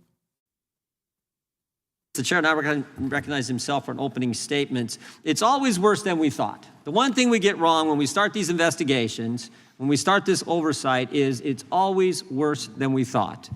We now have the superseding indictment from the Justice Department. It wasn't $3 million that they were paying these field sources. It was actually $4 million the Southern Poverty Law Center paid to field sources. And they didn't just pay them to foment the hate they told their donors they were fighting. They actually dated them. This is the craziest part. The woman at the SPLC who was actually paying the confidential sources working at the American Nazi Party and at the Ku Klux Klan, she was living with this guy. They were boyfriend and girlfriend. They were stooping. They were knocking boots, however you want to call it.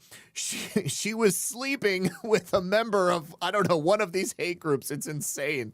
That's right. Southern Poverty Law Center employee was in a romantic relationship with field source number 9, a member of the Racist National Alliance. This SPLC employee, who was supposed to be dismantling hate groups with the Intelligence Project, he was dismantling that ass. Was dating the field source that they were paying, and in fact, they had a joint bank account. Wow. And guess what the SPLC paid this individual? $1.2 million to, again, create and foment the hate they told their donors they were fighting. Wait a second. You're telling me that they can track $4 million and fully 25% of that was going to the man that she was sleeping with? That's beautiful. Now it gets worse. An individual who led the National Socialist Party, a faction of the Aryan nations, reached out to SPLC. He wanted out. He wanted help in leaving this racist group. And what did the SPLC do? They said, no, no, no. Stay in the group. We'll pay you a monthly salary. We'll reimburse you for hosting rallies, purchasing racist materials. Of course, that was field source number 30. So it's hilarious to me because it seems like all of these groups, their number one source of funding appears to have been the Southern Poverty Law Center itself. And as a result of that, it's like seems to be the only reason that these groups survived or thrived in any meaningful sense.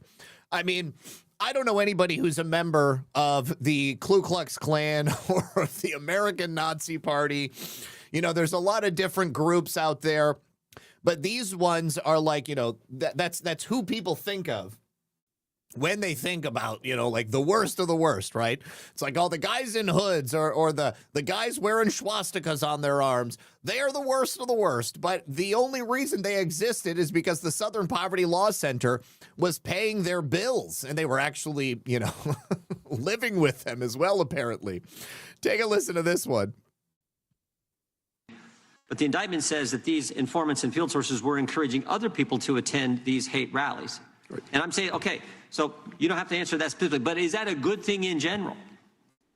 Again, all the allegations in the indictment. Do you wish, Chairman Jordan? Okay.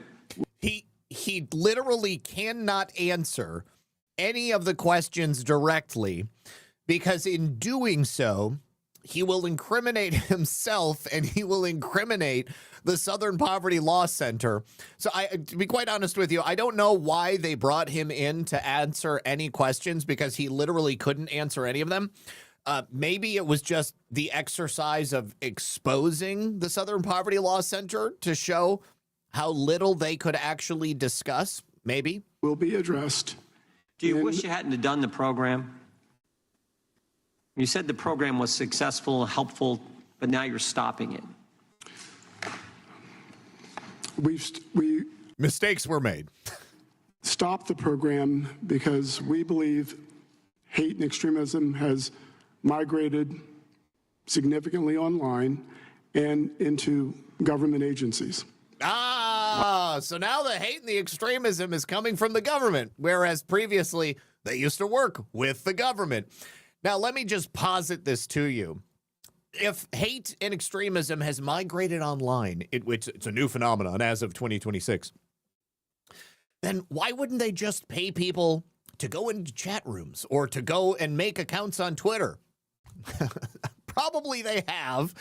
Probably fully, like 50 to 75% of the bullshit you see online, people like, saying all kinds of things, they're probably on the payroll of the Southern Poverty Law Center. They may not even be aware that they're on the payroll of the Southern Poverty Law Center. They may just be doing it because they're part of some other group and they're getting a payout or something like that. I don't know. But this is ridiculous for him to say, suddenly things are so different.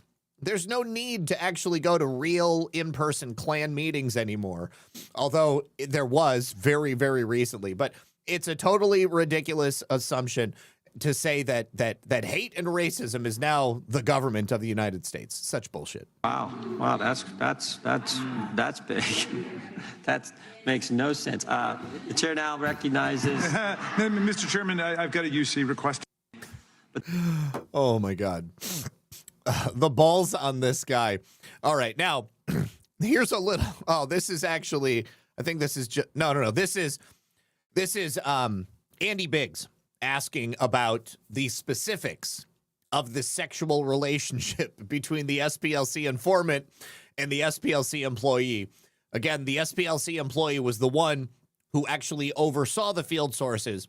And then I'm curious to know exactly at what time did she, while overseeing these field sources, make the transition from just writing checks to dropping to her knees or whatever it was they did. Thank you, everyone, for being here today. Mr. Fair, are you familiar with J&J Electronics?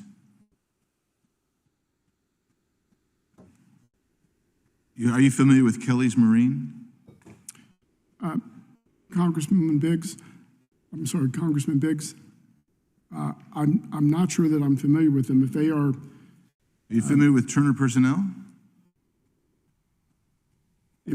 These are all fake companies that the SPLC had made up as shells to pay out to these informants, to these sources that they were paying to perpetuate hatred and crime. If these are names of companies in the indictment, they will be addressed in the criminal case pending. You seem puzzled. The look on your face indicates that maybe you weren't familiar with them, but I don't know. Isn't it true that those fictitious companies, the 9 of them, were set up by SPLC employees? Congressman Biggs, all of those allegations in the indictment will be addressed in the Middle District of Alabama by SPLC's counsel. Isn't it true that SPLC created bank accounts in the names of those 9 companies that actually did not exist? Congressman Biggs, all of those allegations in the indictment will be addressed. Same answer. Isn't it true that one bank investigated and found that the accounts were fake? That the accounts were all fake? Same answer, Congressman. And isn't it true that SPLC admitted in writing that those entities were, quote, open for the benefit of Southern Poverty Law Center operations, close quote? There are allegations in the indictment that will be addressed in the Middle District of Alabama by SPLC's counsel. And isn't it true that executing bank documents claiming to own a company that does not exist is lying to a federally insured bank? And I'll assume that you're going to give me the same answer. Right? Probably. The superseding indictment describes a field source referred to as F9. You go to page 6 of the indictment. F9 fundraised for the neo-Nazi National Alliance while receiving SPLC funds. He received at least $1.2 million. He was in a romantic... It's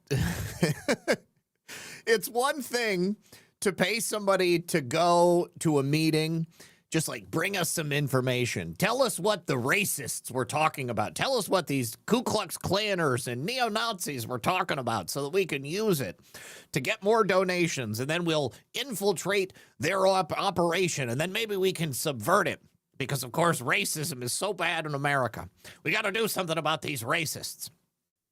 But no, they were paying him to go out and fundraise to get more people to join the organization that they ostensibly were fighting against. Of course, they weren't fighting against it. They were obviously carrying on fundraising for these organizations so then they could say, look how strong these racist organizations are.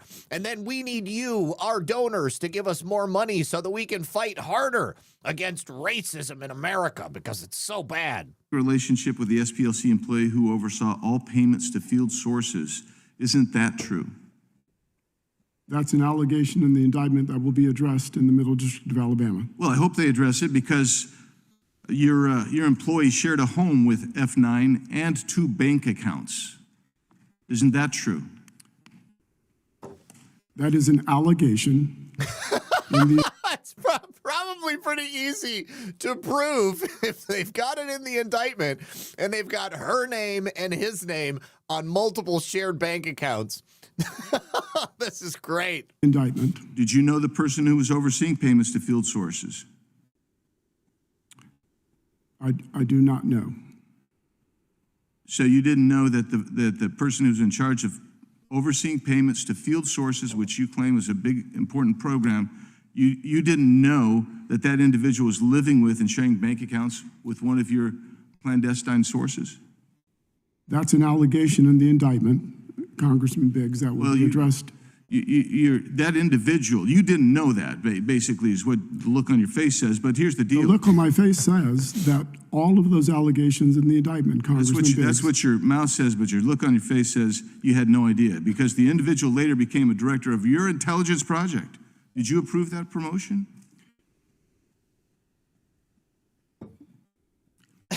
Congressman Biggs,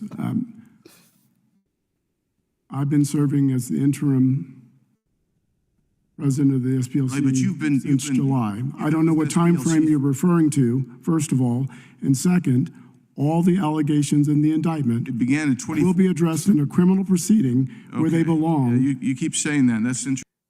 I think this woman in the back here is like, we're so fucked. We are so fucked. This is not good.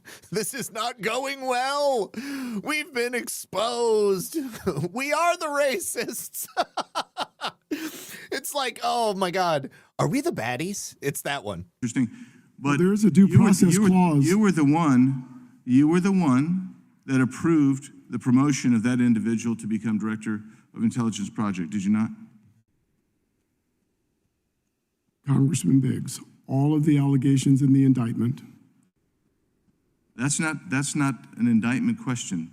So when did you learn about the nature of their relationship? I'm not sure what time period you're referring to. The time period where they were screwing, living together, sharing a bank account, and she was writing checks to their joint bank account. Well, in 2014, F9 broke into the headquarters of an organization, stole 25 boxes of documents, transported those across state lines, and he was paid money by that individual and continued to receive money for 20 years, in total receiving allegedly $1.2 million. And he's the one, F9 is the one that was involved in the romantic relationship with your employee. And I want to know, are you telling us that you never knew about that relationship even as you sit here today?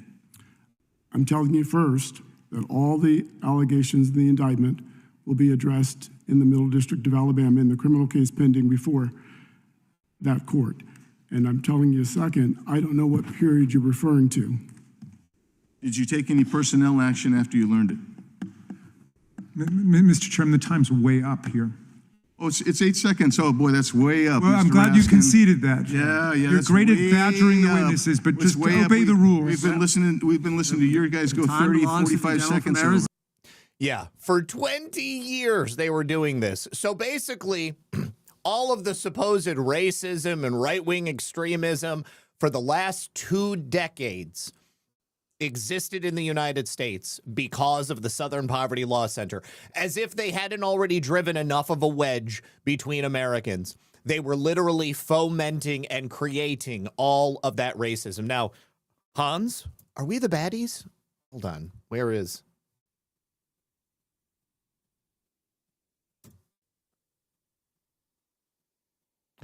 I got to get past this commercial here real quick. Very well. They're coming.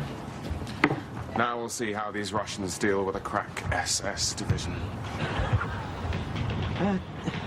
Hans? Have courage, my friend. Yeah. Hans, I've just noticed something. These communists are all cowards. Have you looked at our caps recently? Our caps? The badges on our caps. Have you looked at them? What? No. A bit? They've got skulls on them. Have you noticed that our caps have actually got little pictures of skulls on them? I don't... Hans, are we the baddies? We should be able to hold... That was the woman having that exact moment as she sat behind her boss, unable to answer these questions. Jim Kyle says, Zach, what do you think about Nino's Corner? I don't have any opinion on Nino's Corner. I've never seen his show. Okay, now, here in another clip, he gets humiliated because the audience starts to laugh once again as he's unable to answer. How many extremist Islamic groups do you have of the 1,500 or so organizations you have on your hate map? Again, anyone can go to our website. My office has been looking over it and we can't really find one. Again, it is the SPLC's. You think right. SPLC could provide us a list of the Islamic-oriented groups that you have on your hate map? Mr. Roy, we don't target any group because of its religion. Really? I want to be clear about that. Really? Yes, that's exactly right. We target no group because of its religion. We target groups because they express statements and engage in activities that demean and vilify. So you brought up LGBTQ groups a second ago. Roy. So you brought up LGBT groups a minute ago. So you think there's a bunch of Islamic groups that are pro-LGBTQ? Is that the position of the SPLC? I just want to make sure the record is reflecting that. How many extreme? Oh my gosh. People laughing at him. Okay, this is another good one. And it's the last one. But Jerry Nadler, of course, somebody who would be sympathetic to this guy, attempts to ask him a question, and he's also unable to answer because by doing so, he would incriminate himself and his organization. Can you explain what actions the SPLC took before the Unite the Right rally in Charlottesville in an attempt to help law enforcement? Congressman Nadler, again, I must say that counsel will respond to all allegations in the indictment in the Middle District of Alabama. That's not an allegation. It's part of the allegation. Okay. Can you... Jerry Nadler's face. It's like, what? It's like, you can't answer that question? Oh, my goodness.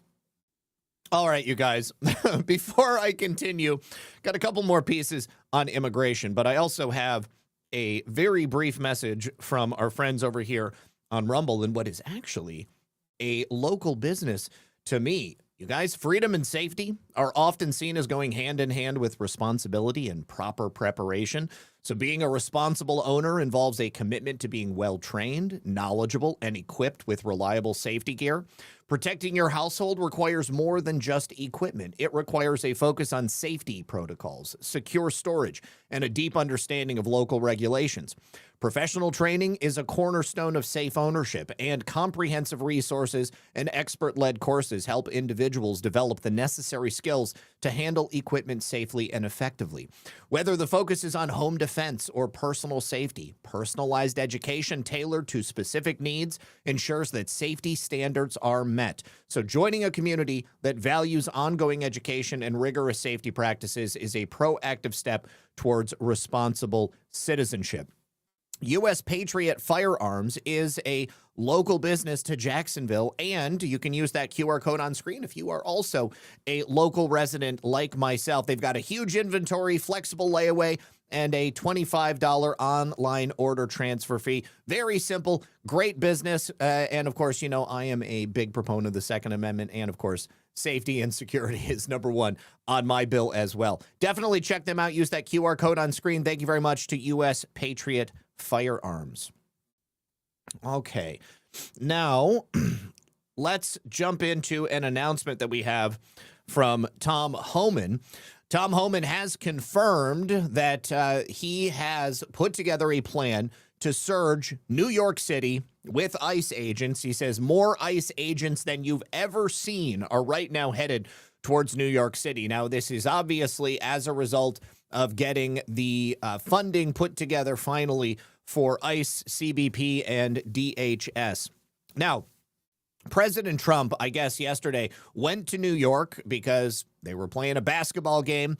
Border Czar Tom Homan issued a pointed warning aimed at illegal immigrants across the 5 boroughs.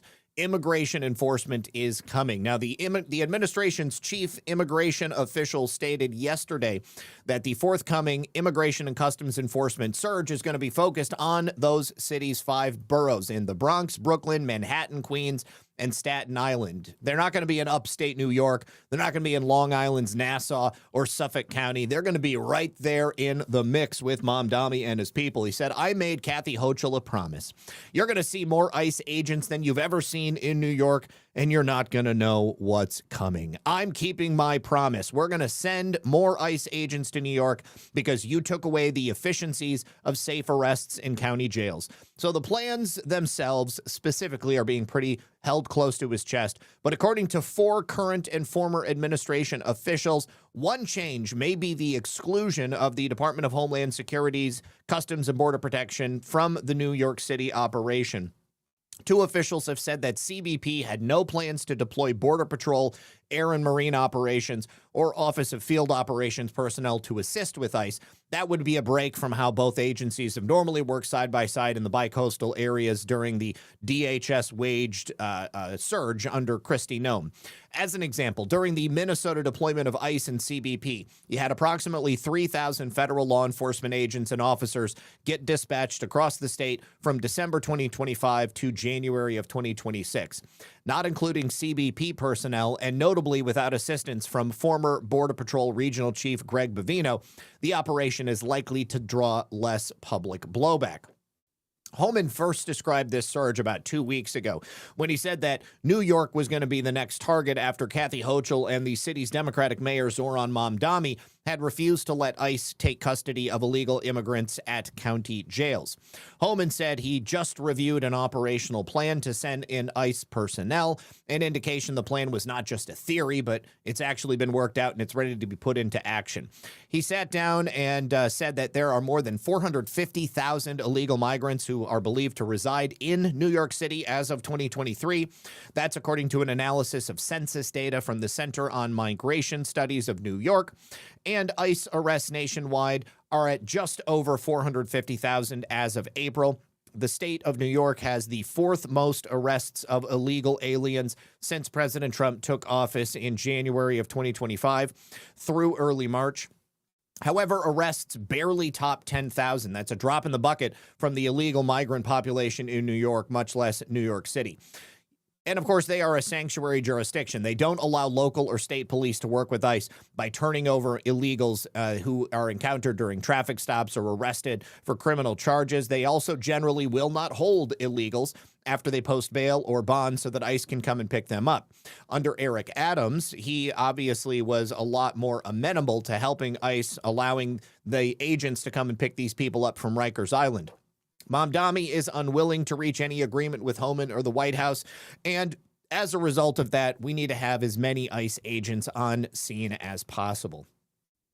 All right, now, we also have this piece from Tom Homan confirming that they are preparing to shut down international travel in the sanctuary jurisdictions, and the morons at Fox are pushing back on this, saying, what's your goal, to get everybody to hate you? No, the goal is to force these sanctuary jurisdictions to capitulate and start working with ICE. They've got illegal aliens that are coming in. If that's the case and they want to protect those illegal aliens, then we don't need to make it any easier for those illegals to come in. Yeah. So in terms of sanctuary cities not working with you, Tom, Secretary of Homeland Security Markwayne Mullin suggested, well, maybe at big airports and sanctuary cities, I would imagine JFK, LaGuardia, maybe in the Newark area, we'll pull customs agents from those airports, which obviously would slow down entry into those airports, people coming in from overseas, people returning home from overseas. New York, Philadelphia, Chicago, Denver, Los Angeles, San Francisco, Seattle, all potentially in the crosshairs here. Here's what Secretary Duffy said about that plan. Listen here. We have people from around the world and around the country that need to be able to fly into all different kinds of places. We shouldn't shut down air travel in a state that doesn't agree with our politics. I mean, this idea of pulling customs agents from these major airports, I'm reminded of that line from the movie Guardians of the Galaxy.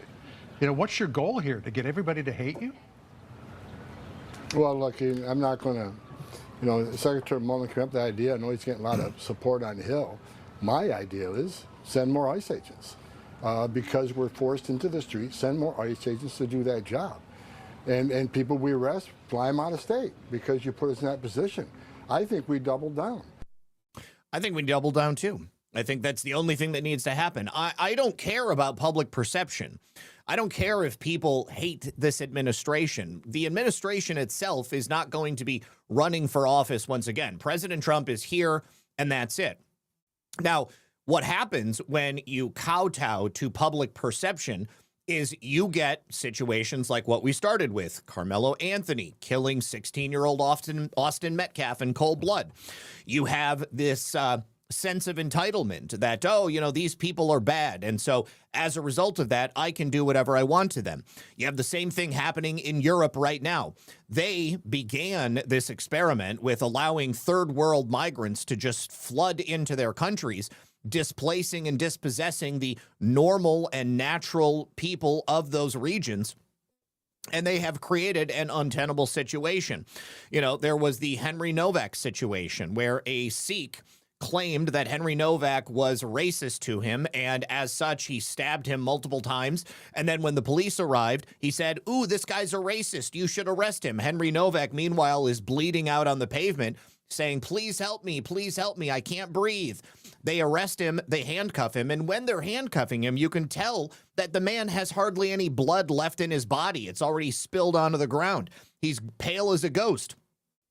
That poor kid died in the custody of those police. The man who did the murder, he was found guilty. He's going to spend the rest of his life in jail, except life in jail is not nearly life when it comes to the UK. His family is also being prosecuted. But there was another circumstance similar to that happened last night. A black migrant from, I think, like Sudan or Uganda or something like that in Northern Ireland attacked an Irish boy and literally cut his eyes out on the pavement, slashed his face up, and then tried to decapitate him. Now, People are not happy about this. These two were also sent to the same hospital. The guy who perpetrated the attempted beheading, and I believe that the Irish boy actually passed away in the middle of the night, this man was sent to the same hospital as the guy that he actually victimized.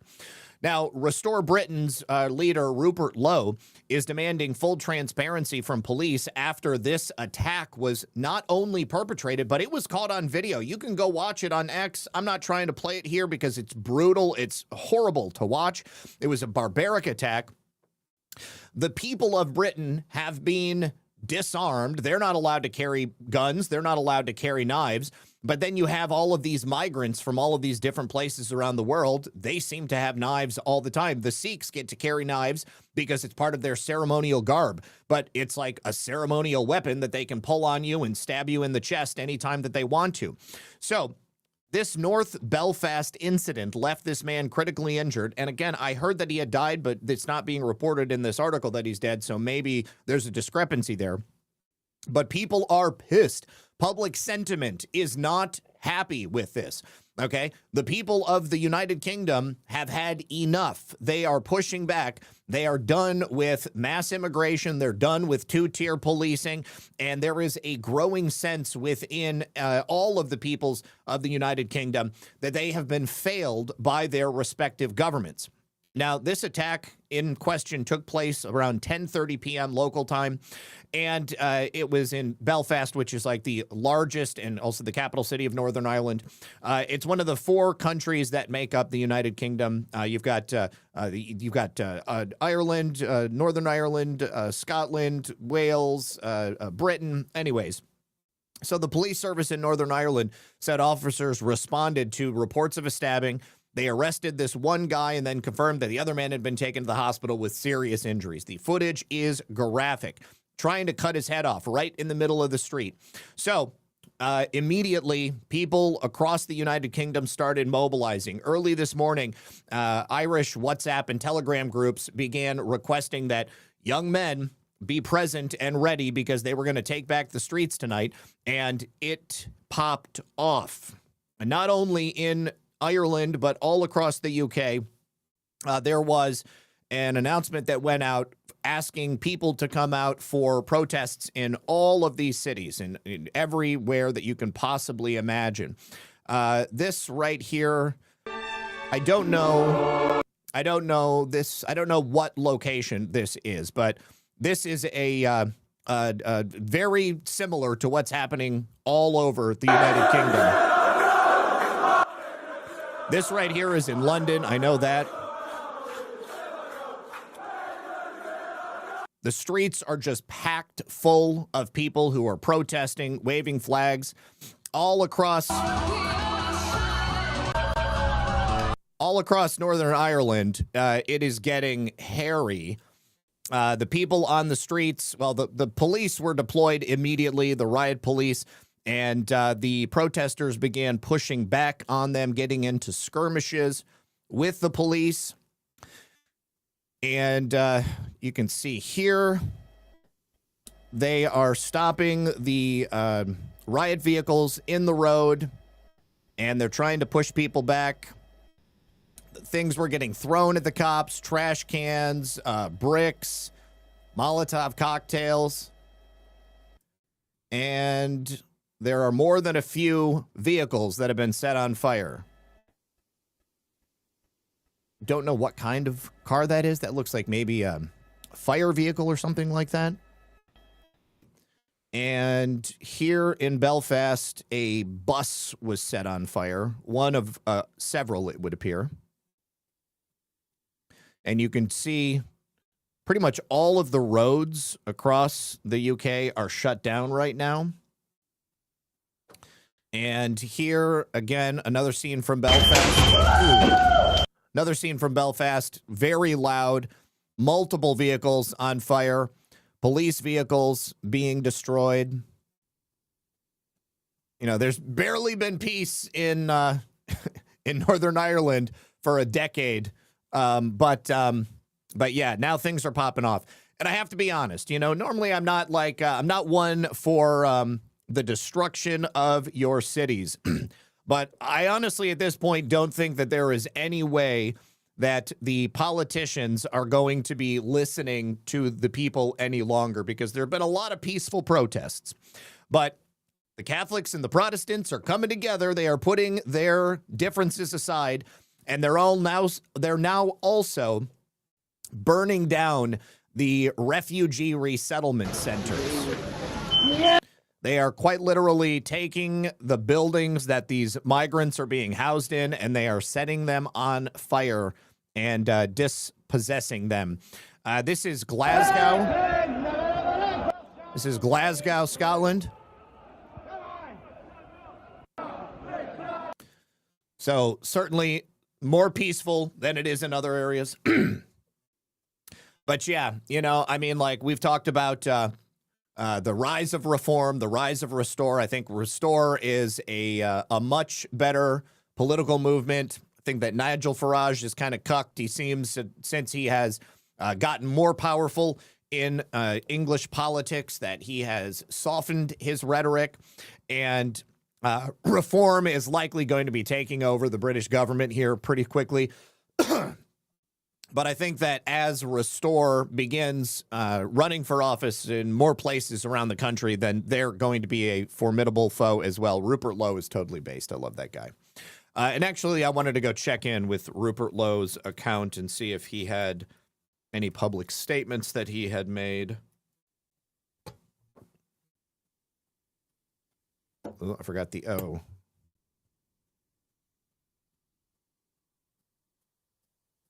Okay.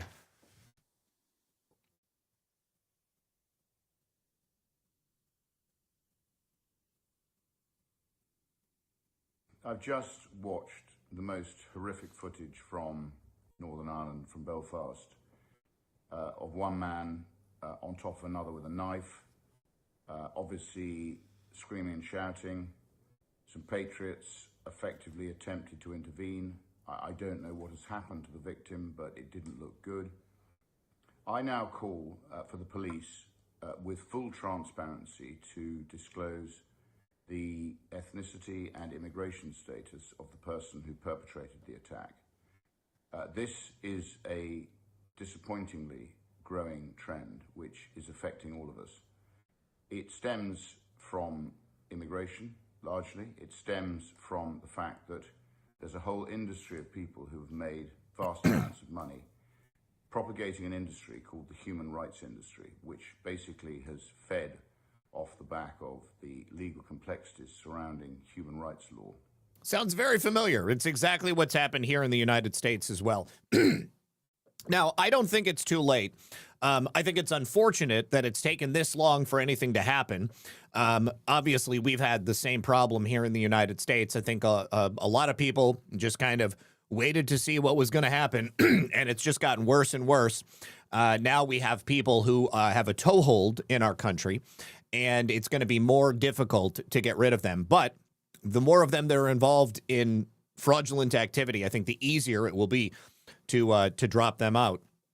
Now, in many different countries across Europe, there is a rising populist and right-wing movement. They are already beginning plans for the re-immigration of many of these people. It's almost easier in European countries because they're much smaller, and the problems that they're facing are much more obvious because of the land and the space that people are actually occupying and fighting over. There's not as much of it as there here in the United States. It's much easier to hide people in the interior of the United States. And now, though, however, we are addressing it. My main concern is, are we doing it fast enough? Is it possible to do it fast enough? I think that Greg Bovino, again, is spot on when he talks about the need to just go hard and get these people the hell out of here. And I don't care about public sentiment. I don't care about what the left has to say. I don't care about Antifa out there rioting in front of these detention centers. I think that the only way to handle those people is to arrest them and throw them in prison and take them off the streets, charge them, have them brought up on charges and put them on trial. And otherwise, you're going to have what we had before, where they were like shooting up ICE centers and they were trying to assassinate ICE officers and all of that stuff. Those are people like Keir Starmer, Lord Hermer, a whole raft of people who I think put their own interests above those of the safety of the British people. And it's time we got some honesty from the police force, who are paid for the British taxpayer, paid for by the British taxpayer. They're supposed to serve the British taxpayer, and they're supposed to keep us all safe. We can quite clearly see with the recent tragic death of Henry Novak, we can see two-tier policing. And now I think I call for total transparency. If you have transparency, you have truth. And from truth, you can actually start to deal with the issues that are causing the problem. Until we have that, I'm afraid we are going to continue to, all of us, suffer from increasing distrust, an increasing feeling of a lack of safety, and that is not going to be good for all of us. We want our high trust society back, and we're not going to get it back by people being deceitful. We need honesty, we need truth, we need authenticity, and we need openness. Well, we'll see. Definitely going to be looking to see how the UK shakes out over the course of the next 24 hours. It's likely to be pretty bad. Not going to lie. I would imagine that the people who are taking to the streets, especially the Irish, because they go much harder than the Brits, there's probably going to be a lot of pushback from the police. Of course, the British government has traditionally spent a lot of time there because obviously during the Troubles, when bombs were going off and Sinn Féin and all of that stuff, it was far more militant than it was in any other place. But seeing various factions of Irish clans coming together and willing to fight against this migrant invasion, I think that can be a good thing. And perhaps ultimately it will have the outcome that they're hoping for. I certainly hope that it does, because we need this shit here as well. Now, I wanted to save this for the end of the video because it was a little disconcerting. But although Austin Metcalf has been avenged, Karmello Anthony's going to prison, the man who killed Irina Zarutska, DeCarlos Brown, has also been found unable to go to trial for the federal charges that he had been given. He was found incompetent at the state level, and he's now been found incompetent at the federal level as well, because he's obviously insane. So, DeCarlos Brown, although he's charged with the fatal stabbing of Irina Zarutska, he is now not going to be able to go to trial. He will be committed to a special facility under the direction of the U.S. attorney. He will be put through treatment, and I suppose at a time in the future when he is able to understand exactly what he's done, if he can be found competent, then the federal case will resume. It just means that we're not going to have a trial anytime soon, and he won't be able to be put to death anytime soon either. Now, we also have another really senseless and tragic situation. A 27-year-old woman who was handing out campaign flyers in Brooklyn for a Democratic Socialist of America candidate brutally attacked a 98-year-old man and beat him with a broomstick. Now, this man was only left with minor head injuries, but he was punched, he was kicked, he was struck with the broomstick and with a metal chair. Tashara Abel is the insane person that you see on screen. She was stuffing re-election flyers into mailboxes for Anthony Beckford, who is the DSA member and a New York State committee member running for re-election as a Democratic district leader in the primary, which will be held on June 23rd. This elderly man walked by and they began apparently arguing over the campaign materials. And then this woman repeatedly punched and kicked the older man before striking him with the broomstick and the metal chair. There is surveillance photos of the suspect leaving the building, and they were released by the police, and that's how they were able to catch her. Let's take a look. Oh, looks like they have deleted them, maybe because they caught her. Okay, and I believe that they should be embedded in here. But here she is being arraigned. I wonder if that's what she came in wearing or if that's the garb that they give you at the county jail. Yeah, this is her leaving with a stack of flyers after she beat this old man. She, of course, claimed that she didn't do nothing. She didn't hit the victim. She said, I was doing a lit job for the candidates that is running back on the ballot, so his address is on the paper. I went there, I rang, nobody answered. I saw a piece of stick at the door, and it opened. Once inside, she ran into the 98-year-old man who asked what she was doing. She said, I'm just doing my jobs that I'm supposed to be doing.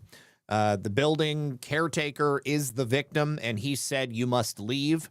That's when he pushed me with his hands, and I said, do not push me. And then he claimed she spit in her face. So I said, don't do that. Then that's when he went for the door and pushed the door, and everything behind the door fell. The chair, the sticks, everything. The items were blocking the building's entrance, she said. I kicked the chair out of the way. I moved the stick out of the way. So this man is lying on me, lying on my name. Abel, who said she has 2 daughters, was charged with 3 counts of assault, burglary, and criminal possession of a weapon. Of course, she was freed without bail. All right. Now, another senseless act. A young McDonald's manager, this 20-year-old man, was brutally assaulted by the man on the right. Jacob Smith is the manager of McDonald's. Jelani Blewett is the man on the right. Jacob was taken to the ICU after sustaining life-changing injuries. His coworker, the man who worked for him at the McDonald's, Jelani, threw hot oil on his face as Jelani was counting money at the end of the night. Jacob is being treated for severe injuries, including third-degree burns to his face, neck, hands, and shoulders. Jelani was arrested by the Sutter County Sheriff's Department on June 1st. He was charged with multiple felonies because he fled the scene. The sheriff's office asked for help to locate Blewett. They said that he is at risk due to a diagnosis and vulnerabilities. Well, you know who's vulnerable is the 20-year-old that he threw hot burning oil on.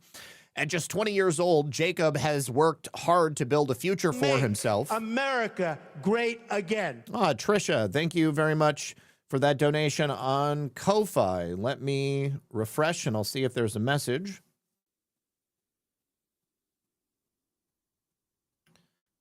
Okay, Tricia, thank you for the $10. And she says, much love to you and Lisa. I had to move the gold tracker off 13%. LOL. Thank you. Thank you for that, Tricia. All right, so a fundraiser has been put in Jacob's name. They're asking $100,000 to help pay for rent, housing expenses, bills, lost income, and obviously the medical expenses that he's going to incur. I'm sure that he needs skin grafts where the third-degree burns are on his face, head, and neck. At just 20 years old, Jacob has worked hard to build a future for himself. He's engaged to be married. He's always been responsible, hardworking, and committed to those he loves. This unexpected tragedy has created a major setback at a time when he should be looking forward to building his life and planning his future. While Jacob relies on healing, he will be unable to work and earn an income. And the financial burden of lost wages, everyday living expenses, transportation, and recovery-related costs will continue to grow in the weeks and months ahead. This is his mother who put this together. As his mother, it broke my heart when he looked at me and said, why would he do this to me? The mother also told KCRA that the burn injuries cover the whole side of his face, down his neck, all the way down his right arm, and across his back. The pain he's experiencing is so excruciating that they can't give him the level of pain medicine outside of the ICU. They're just telling me that their goal right now is to decrease the size of his burn on his back and his neck and try to minimize the amount of skin grafting they're looking to have to do. But, you know, it's going to be potentially a lot more painful. I want justice to be served. I want him to serve the time that he needs to serve, you know, for what he's done to my son. I don't wish bad things towards him. I want him to understand what he did, like really understand what he did and the pain that he caused my son, which is excruciating. I don't know what kind of insanity would possess someone to throw burning hot oil onto an unsuspecting person who you haven't even done anything to. Like, they didn't have a problem with each other. This young man, Jacob, he truly was shocked when this happened. And in Israel, the diabetic wards are almost always empty. This drink mentioned more than 30 times. The whole side. Okay, let me turn that down just a little bit. Of his face, down his neck, all the way down his right arm, and across his back. Those are the injuries 20-year-old Jacob Smith is recovering from after police say a coworker threw a hot liquid on him before leaving the McDonald's where both men worked. A hot liquid? Why can't they say burning oil? Why can't they say hot fry oil? A hot liquid. Just some random hot liquid, sure. So Jacob's mother, Amber Smith, says her son was getting ready to end his shift. He was in the office getting ready to count the money when he saw out of the corner of his eye something, and he turned and the oil was just thrown on him. The alleged assault happened Saturday night, and nearly a week later, Jacob remains in the UC Davis ICU burn unit where he's undergoing specialized treatment. His family believes the liquid thrown on him was hot oil. The pain he's experiencing is so excruciating that they can't give him a level of pain medicine outside of the ICU. They're just telling me that their goal right now is to decrease the size of the burn on his back and his neck area to try to minimize the amount of skin grafting that they're looking at having to do. But this, it could potentially become more painful. Yuba City Police have identified the suspect as Jelani Blewett, but what led up to the alleged assault remains unclear. Blewett was arrested by Sutter County deputies facing charges of battery causing serious bodily injury. I want justice to be served. I want him to serve the time that he needs to serve, for what he's done to my son. I don't wish bad things towards him. I'll wish bad things towards him. I want him to understand that what he did, really understand what he did, and the pain that he caused to my son is excruciating. Jacob is expected to undergo a surgery next Thursday, but at this time his family tells me there is no timeline for his recovery, so they're just taking it day by day and staying by his side. In Yuba City, Marisela de la Cruz. I mean, he could have blinded him. It could have been so much worse. And the fact that he was in the office, there's nowhere to retreat, right? I mean, he's probably sitting at a desk. I've worked at plenty of fast food joints. You're sitting inside that cramped little office. You're counting cash. You're at your chair. You turn and there's nowhere to go. Boom. You're just covered in hot burning oil. What if President Trump's next major executive order could create more millionaires than any event in modern... McDonald's. This one, they actually talk about Jelani Blewett. McDonald's manager in Yuba City recovering after police say his coworker threw hot oil on him. Now that man's mother tells ABC 10's Jeannie Nguyen he's recovering. They're still trying to piece together why it happened. Oh, my son is a God-fearing. He would give anything to anybody. If he had $5 in his wallet and you needed it, he would just give it to you. A positive light in her life. That's how Amber Smith describes her 20-year-old son, Jacob Smith. But now he's fighting to remain positive after police say he was attacked last Saturday. He's got second-degree burns over 22% of his body. He was in excruciating pain yesterday. Jacob is a shift manager at a Yuba City McDonald's. Last Saturday, Yuba police got a call that Jacob was attacked by another employee. The victim was up, walking around, ambulatory, and able to communicate with them, but had obvious burn marks on his upper torso and his face area. Police say the suspect, 23-year-old Jelani Blewett, threw hot oil on Jacob. Police say Blewett left the McDonald's before they got there. Shortly after he took off, the Sutter County Sheriff's Office released this missing person flyer saying he's at risk due to a, quote, diagnosis and vulnerabilities. He was contacted and arrested by the Sutter County Sheriff's Department on June 1st, a little after midnight. Blewett is currently in custody at the Sutter County Jail facing multiple charges. Police say it's still unclear if there was a motive for the attack. The arraignment was yesterday in the Sutter County Court, which time he was held to answer on assault with a deadly weapon, mayhem, serious felony assault resulting in great bodily injury. And he was held to answer on that at the arraignment, and currently is being held in Sutter County with no bail. Smith says her son is recovering and staying positive. She's started this GoFundMe page to help pay for his bills, and she's grateful to the community for all the support her son has received. Jeannie Nguyen, ABC 10. No bail. That's a good thing anyways.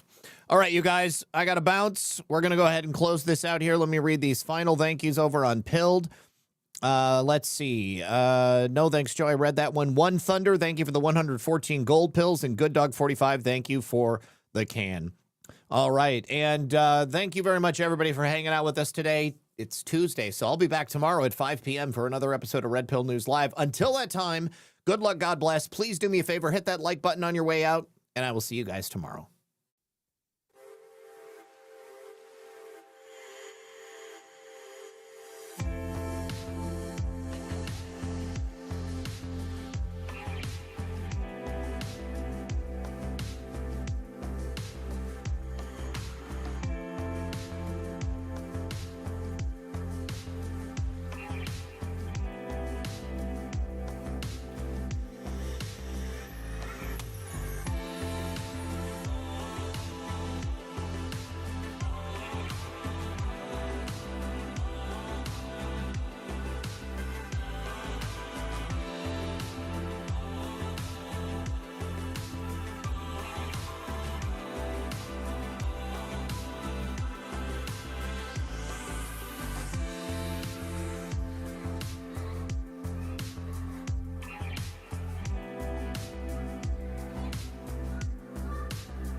America great again.